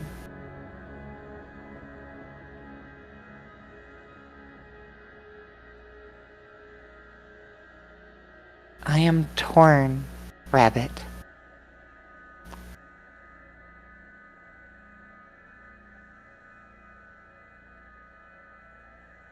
For in my mind, this creature was merely defending itself in advance, if it was to attack us.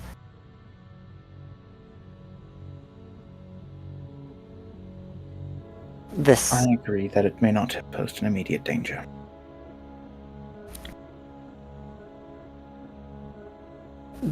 When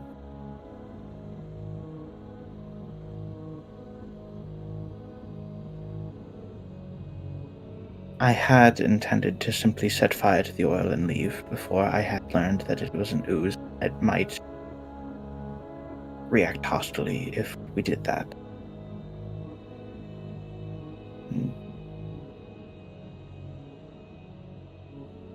of the burning, it had me second guessing myself, so I went to the person that I thought of first handle such things in their own territory. You went to the lion? I did. How could you do such a thing? The lion has done nothing but conquer since we have known him. And I have only known him in an instance. Yet the dead should speak for themselves. The armor turns towards where that cave was, where the assault happened. I participated in such things as a neutral act. He participates in such things out of cleansing.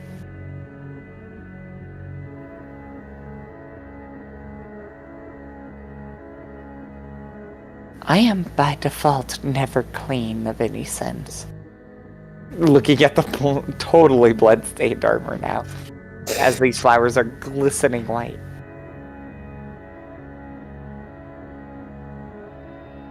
But I do not pretend that I may have made the wrong decisions. The lion pretends that he has. Never made a wrong decision, ever.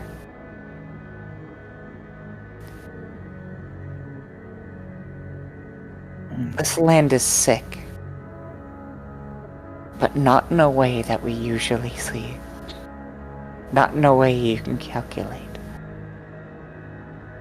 Locked into cycles of violence.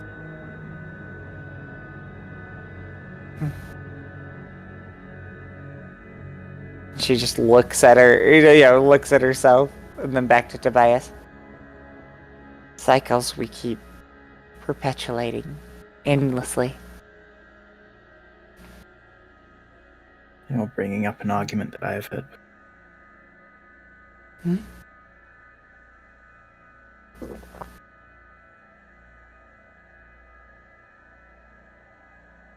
last one that I heard it from, unfortunately, passed. I'm sorry, Exile. You cut Why is out. cutting? Yeah, I was gonna say is. Exile I'm speaking too softly! You might need a louder mic. Or put put it it closer closer. to your mouth. Put in more passion. I am, and that's why it's soft. Because it's fucking emotional. Pen, you're on a So he sobs talking about Yuki. Stage whisper. I do not. Definitely not open sobbing, but there is a sadness there.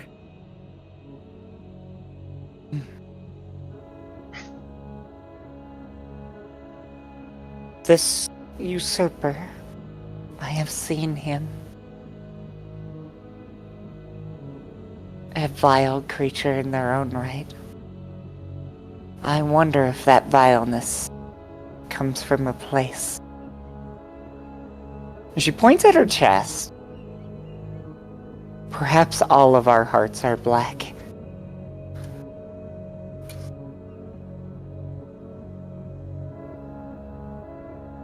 Wait. We are lost in many ways.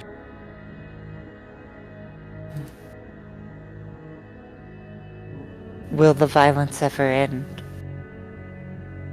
Does it ever end in any faith? Out of all the religions I know, that's one constant truth. There is no end on this plane.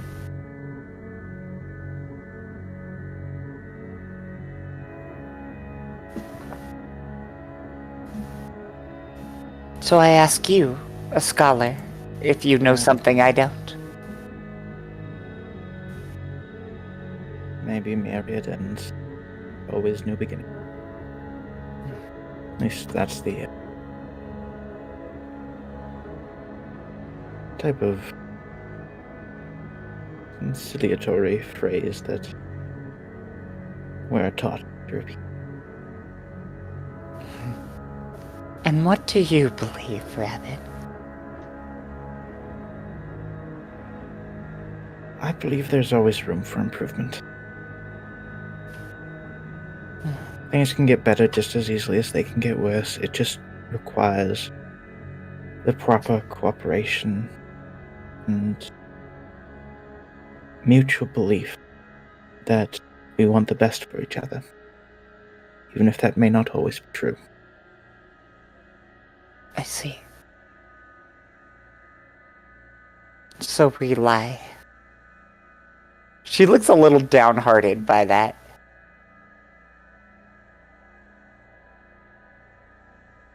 I have much to think about. Thank you for putting things into perspective. And Priscilla walks out muttering something. Do I lie or do I believe? And that's where she wanders off, this little sad plant. Tobias, as Priscilla leaves, you notice that there is a single drop of black oil where she was sitting.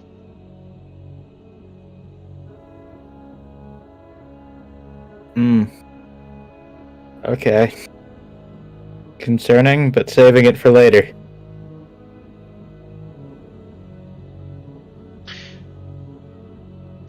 Meanwhile, however, May, Yes. Trix has found something. As they bring it to you. What's that one?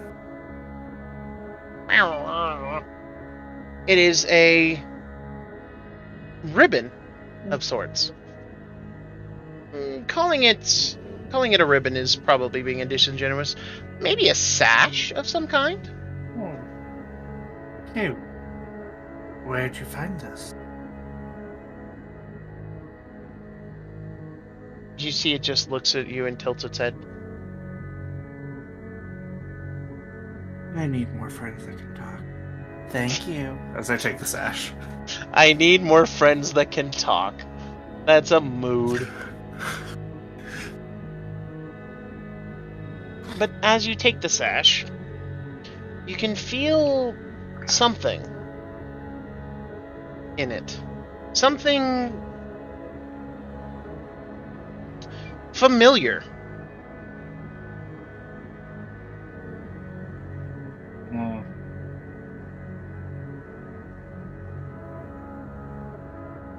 I asked Marv if he knows.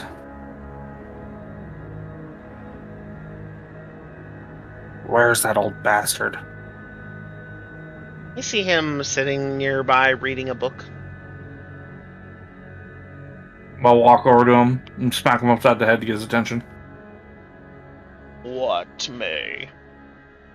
I'll hold the sash. Why familiar? Can't say. But it appears it could be magical in nature. You useless. I'd go find Bunny and have it help. God damn. Everybody loves the bunny!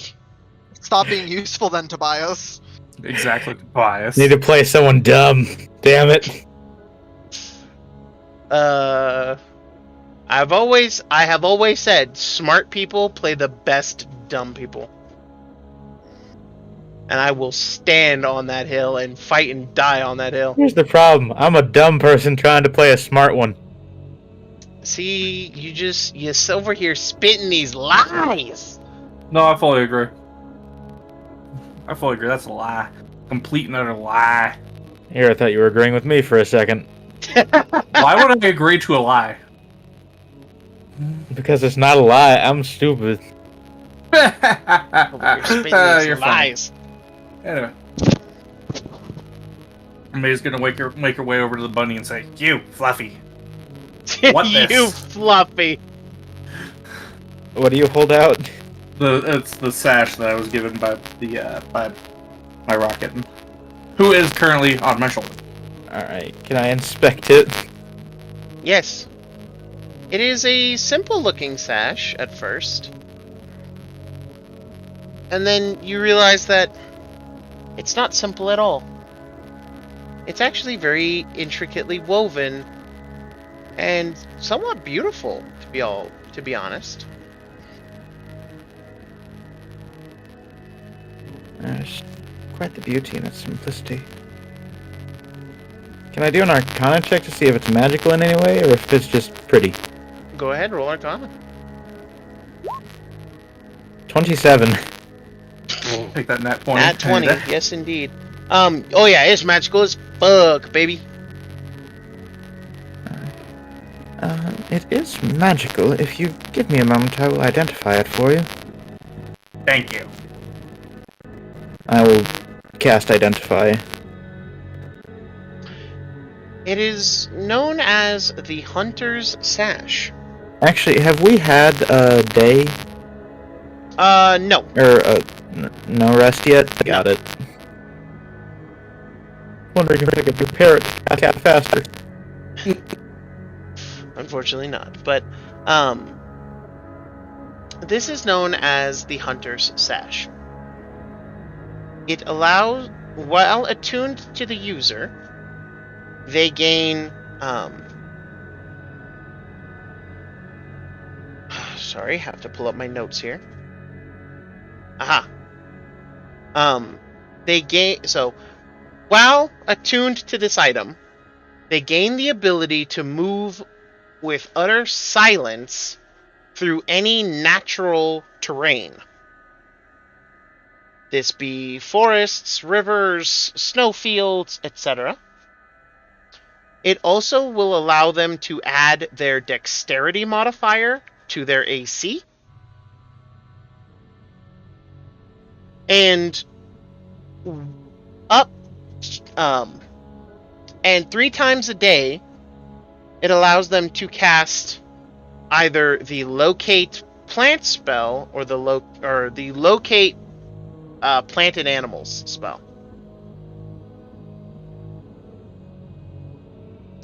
And there is more to this sash that you cannot discern with your spell. There is more magic here, you just cannot seem to pierce the veil of it. Okay. This is why I wanted to have it prepared so I could upcast it. But you get the feeling that this sash is sleeping. It is dormant in a way. It is... It has a few days. It can cast a couple of summoning spells and whatnot, but there is more to it. It has a potency that is not yet realized.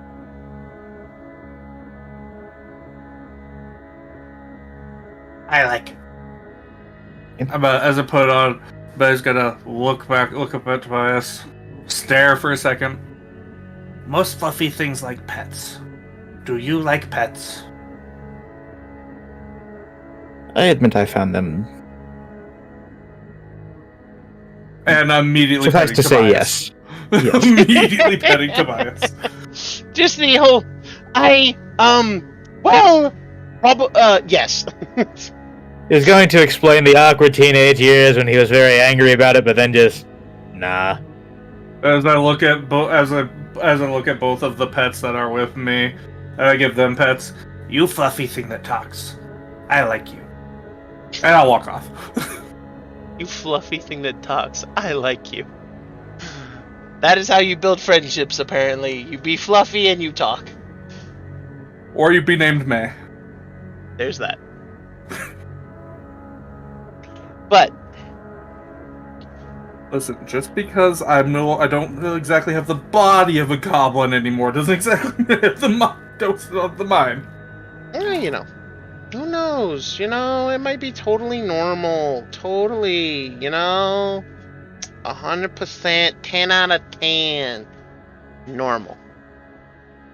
But the night wears on, and you all wake up in what is roughly the morning. Again, this place is covered in so much fog or so much gray cloud that you never know if it's really day or night. It's somewhat brighter sometimes and somewhat darker other times. It is a time. That is all we know. Pretty much. And as you all kind of come to and rouse, the camp is bustling. And as you all wake up, the camp is moving and alive, and you can hear some jitterings, you can hear some snarls, 1 or 2 fights might be breaking out, but, things of that nature. And The usual. Yeah, pretty much. You all make your way towards where all the stuff seems to be happening. And, as you all arrive, Leon is looking at you all. Ah, excellent, my companions. Good to see you all, and I hope that you're all faring well. Rex found pretty sash as I pat the sash around my belt. Or around my waist. Good kitty.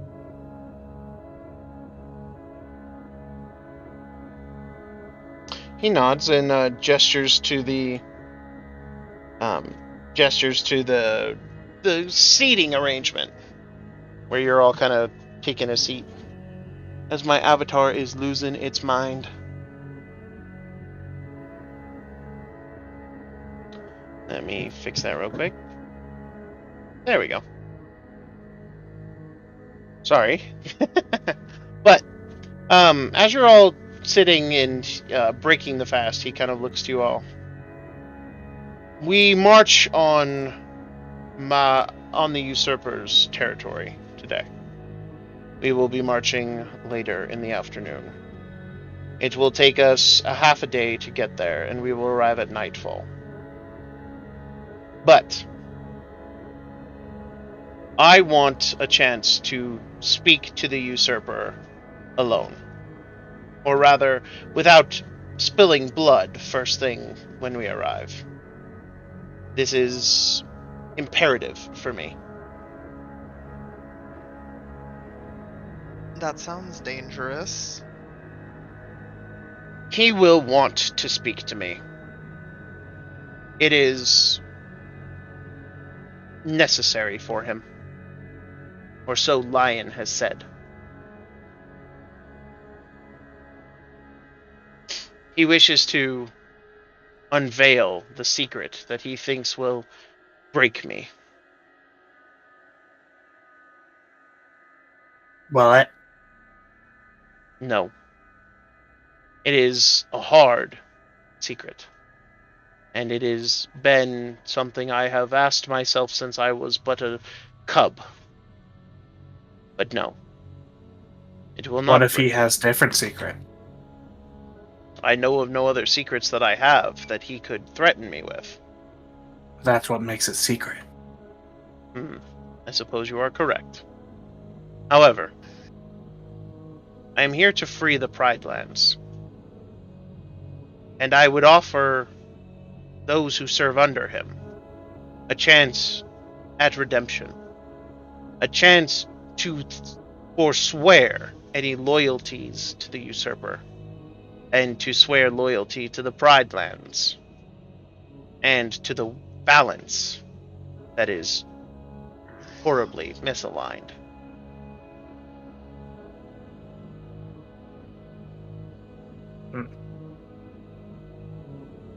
Sounds dangerous. It is, I will not lie. But the usurper will want to fight me in single combat. It is the way of things. However, this right of what we call Lion's Grudge can only be undertaken by the two of us. However, the worship or alliances that we have made will enhance the strength of each of us. I must ask you, my fellows, when his champions empower him, I ask you to do one of two things. If my cause has been just in your eyes, then by all means, please lend me your power. If not, or if you at the very least do not necessarily believe in my path, at least slay his champions. Depriving him of his living champions will weaken him, even if I have very few champions of my own.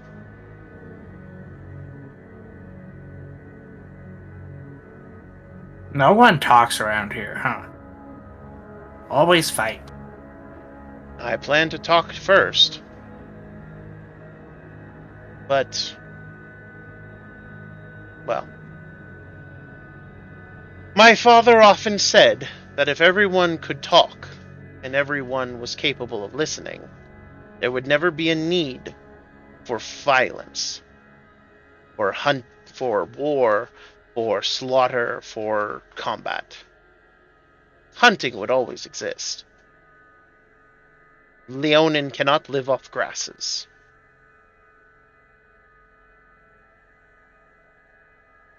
Vultures cannot live on leaves. Even all things smart can talk, but not all things smart listen. Indeed. Though I have often heard it said that trees make the best listeners. When sitting around doing nothing all day, I could imagine that. It was an old teacher of mine, back in my younger days, who taught me that.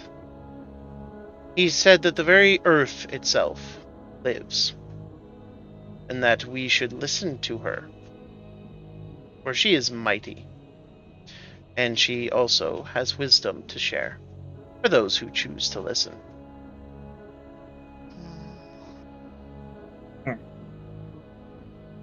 But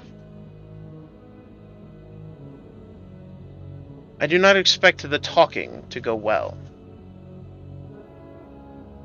So I must plan for that inevitability.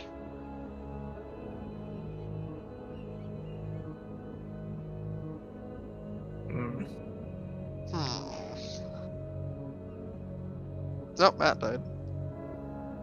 Do you think you can assist me in this endeavor?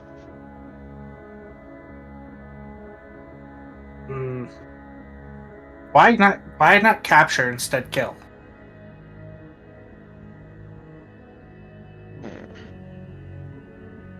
Capture and talk to those that listen, and others don't get to keep listening.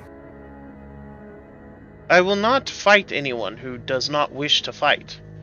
And in fact, he actually looks to the chiefess. I would request that your tribe does not either. Do not attack anyone who does not attack you outright. It is tall order, you ask, but we can do, yes.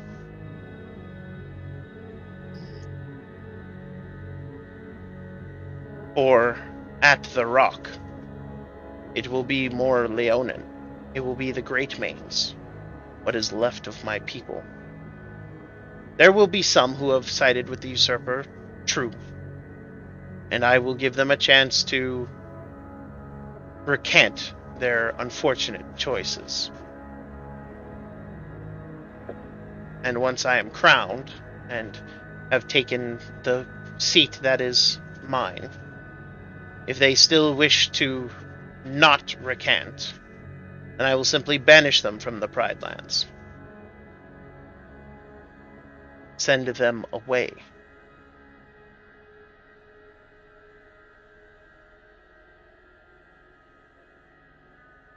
As for whatever gnolls are left, Chiefess, I imagine you would do everything in your power to convince them. Gnolls will prosper under lions. We always survived, had more than needed. We never starved like we are now. Never were slaves. May not have been treated the best, but Leon has promised better. Leon has given us hope. Hope is valuable, yes? Willing to follow if hope is seen. But treachery will be punished, yes? Yes. Good. Then we are stood.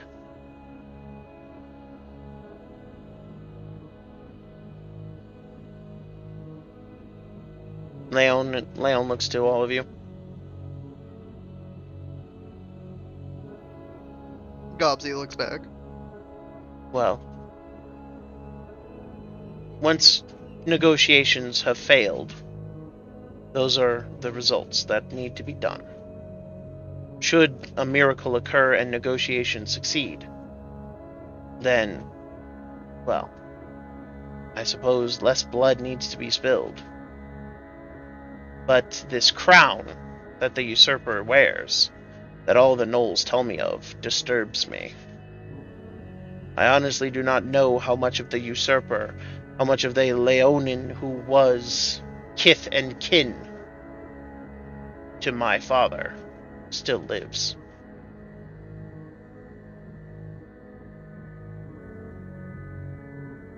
At the very least, there can be no argument here. The crown must be destroyed.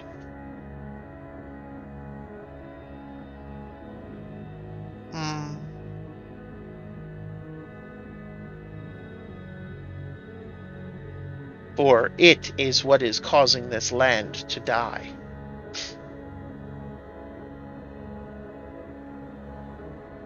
Is it crown or greed? He shrugs. I have only been told by Lion that the crown is what is causing the land to die. And he has warned me that if I do not act and destroy it soon, this land will become like the black sands of the desert. I do not know what that means. Quite frankly, I have never been that far south. The farthest south I've gone is the Rockbreaker home. I have never, until I was chased out, I never left the Pridelands. Then I found the oasis and stayed.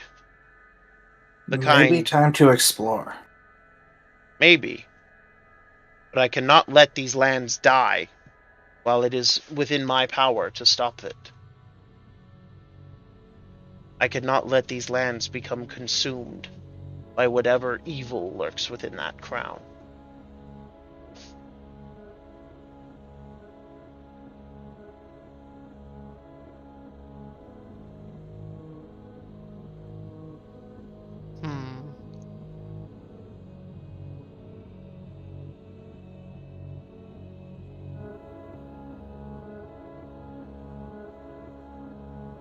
Well, we fight if we have to.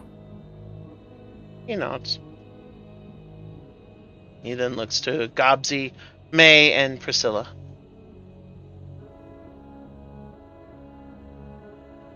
I'm not much one for conflict, but I can lend you my power.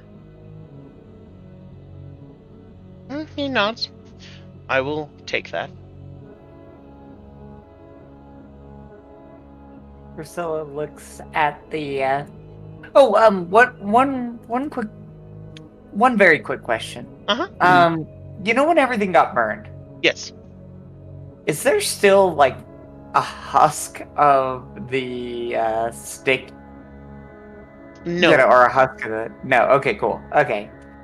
Then you have promised me a bit of blood. I need to save a friend. And you see them like their head tilts down, even though you don't see anything, as you know, the little rose. They need this offering, so I will help you. Though I do not agree with everything you've done, Mio. He nods and seems to exhale. I do not agree with it either. But you are going to do it. You are more of a force of nature than I am. I suppose that's the fate of being God-ridden. He nods. And she uses a different word there. I want to point this out.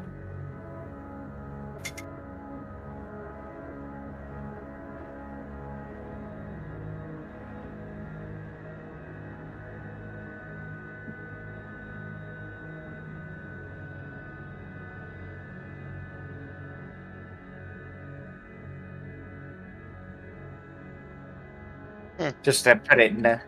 She uses a very negative term for something she's taken a lot of pride in. He nods his head slightly. Indeed.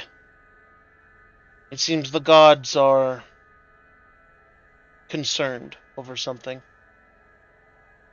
Lion has never spoken to anyone this much that I know of. But then again, nothing like the usurper has ever risen either. I have a theory, if you may. I am always listening. I believe that the gods are threatened. I believe this land's threatened. This whole domain is threatened. And thus the gods speak. Not out of love or reverence, but out of fear. And that saddens me greatly. He seems to think this over and he then nods. I think you may be right. But I must admit that the idea of Lion and the other great beings being afraid is a terrifying thought. And whatever terrifies them should rightly terrify all of us. Priscilla gives a slow nod, but she has some insight into this. And she thinks she knows exactly why. And she is going to throw one line. They fear retribution for past sins. Tilts his head. Though I cannot prove it. He tilts his head, still very interested, and seems to think this over. It is possible. May I provide a sample, Lion King? By all means. There was an altar destroyed today, yes? Yes. Yesterday. Probably. I believe that such a visceral response, such a violent response, is the same ones the gods fear. Deserving or otherwise.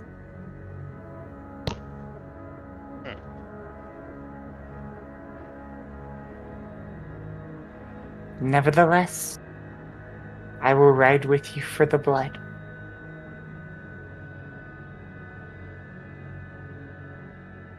He nods his head. But when you become king, I will need some of yours as well. That sin committed in the depths require a little bit more. And I suddenly have a new sacred duty. Somebody I must save. Just as you must save your kingdom, I must save a friend. He nods in agreement. So in addition to the usurper blood. Yep. And he just nods. I shall do so.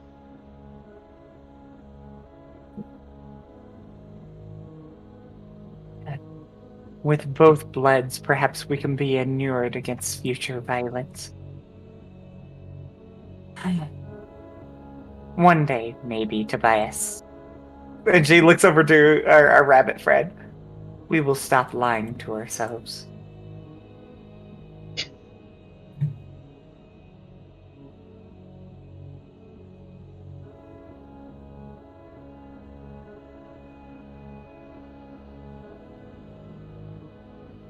Leon looks to you. You've been awful quiet, my lapine friend. What are your thoughts? Speak them.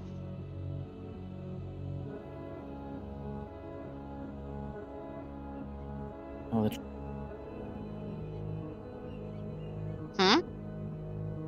honestly, I'm a little lost in my thoughts.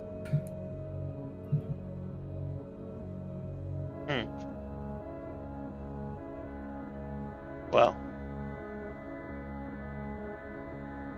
then I merely ask that when the time comes, if you cannot feel good in assisting me directly, then you at least assist your friends. Comrades should always defend comrades. I would always appreciate your insight, Tobias. Says, yeah, so actually with a little bit of honest affection there, because you were willing to listen to her religious tirade. Besides, I have something important worth saving at the moment. Your assistance would mean the world to me, and perhaps even the world beyond.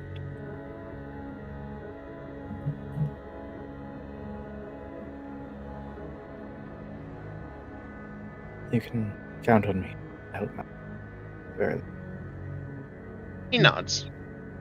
I am glad to hear it.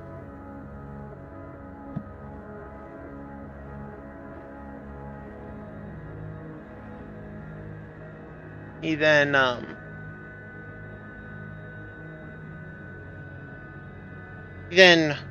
looks to the chiefess. It's just as a general reminder of what Hieth Rockbreaker looks like.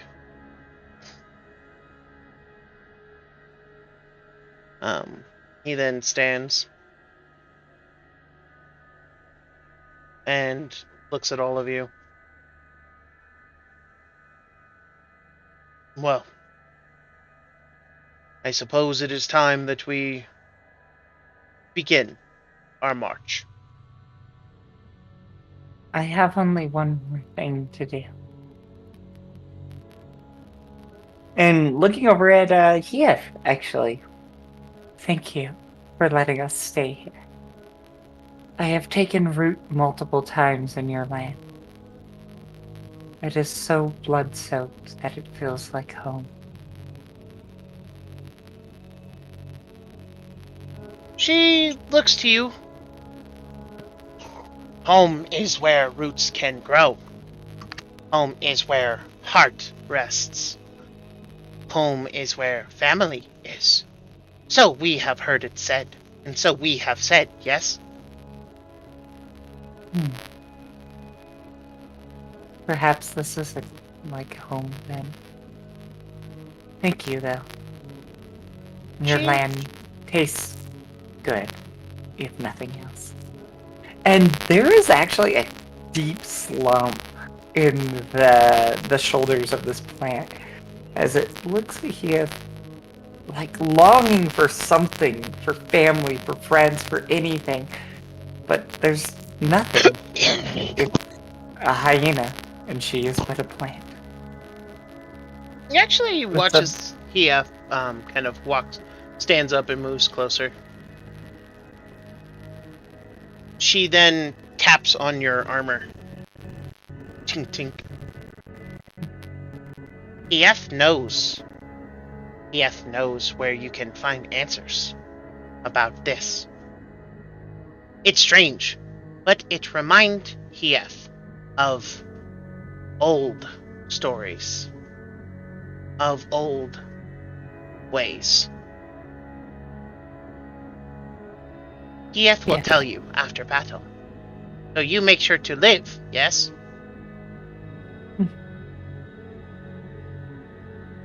As life does, I do tend to thrive. I will be okay here, no matter what happens. And you will do the same, yes? Gieth old, but Gieth not die till tell you of secrets of important things. And for a rare moment, instead of confidence or questions, she asks you the question. You promise?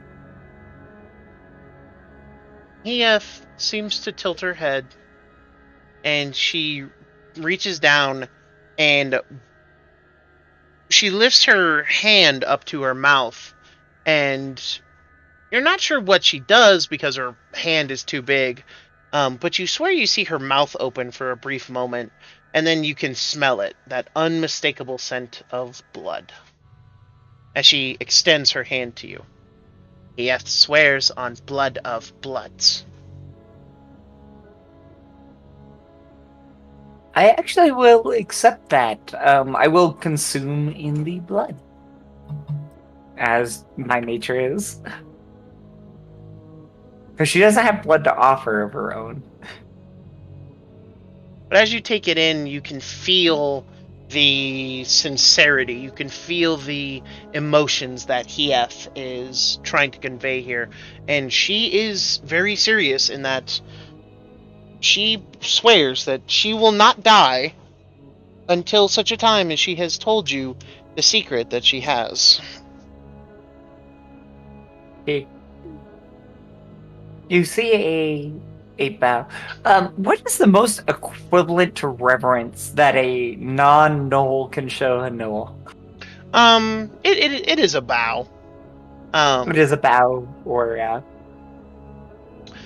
friendly cackle. Yes. She's gonna do her best. But being a flower and not really having vocal cords, this has already been troublesome. No, really? Troublesome, you say? Get out.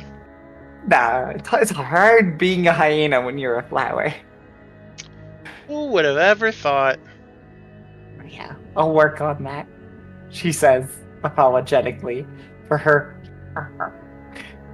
You see, Gieth just kind of actually gives it a mighty set of chuckles as she nods her head. You learn like pup. It is fun. When we win, teach you to cackle long and hard. You will laugh with the best of laughing dogs. I would so enjoy laughing, she says. Actually, very, very seriously, like, I want to be happy. And you see her shoulder the mighty greatsword, you know, the ruined remains of a statue. She looks over to her friends. Well, what's a little more bloodshed? Yes?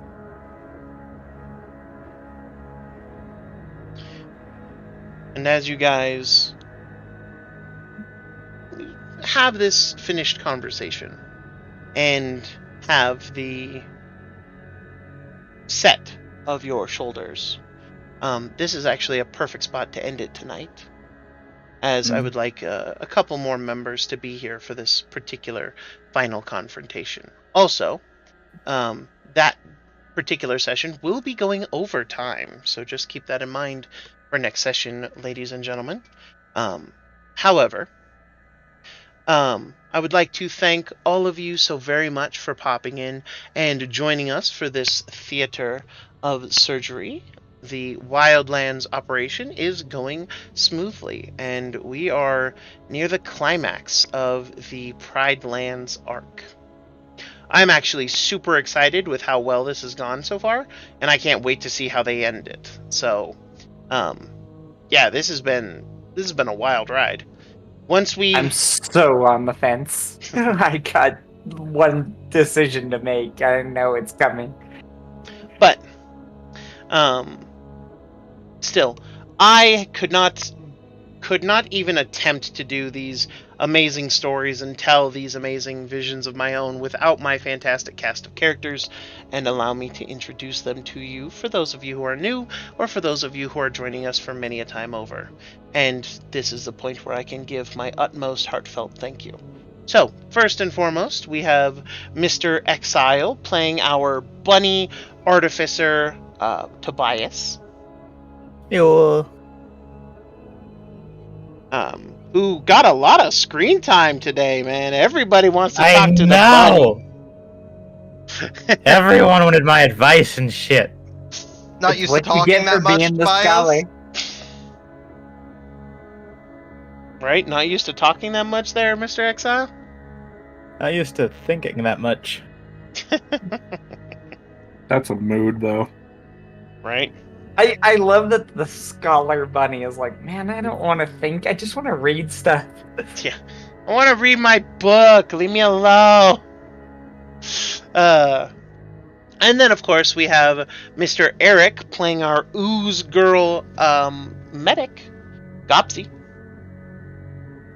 A lot of lore this session. You're welcome. Wait.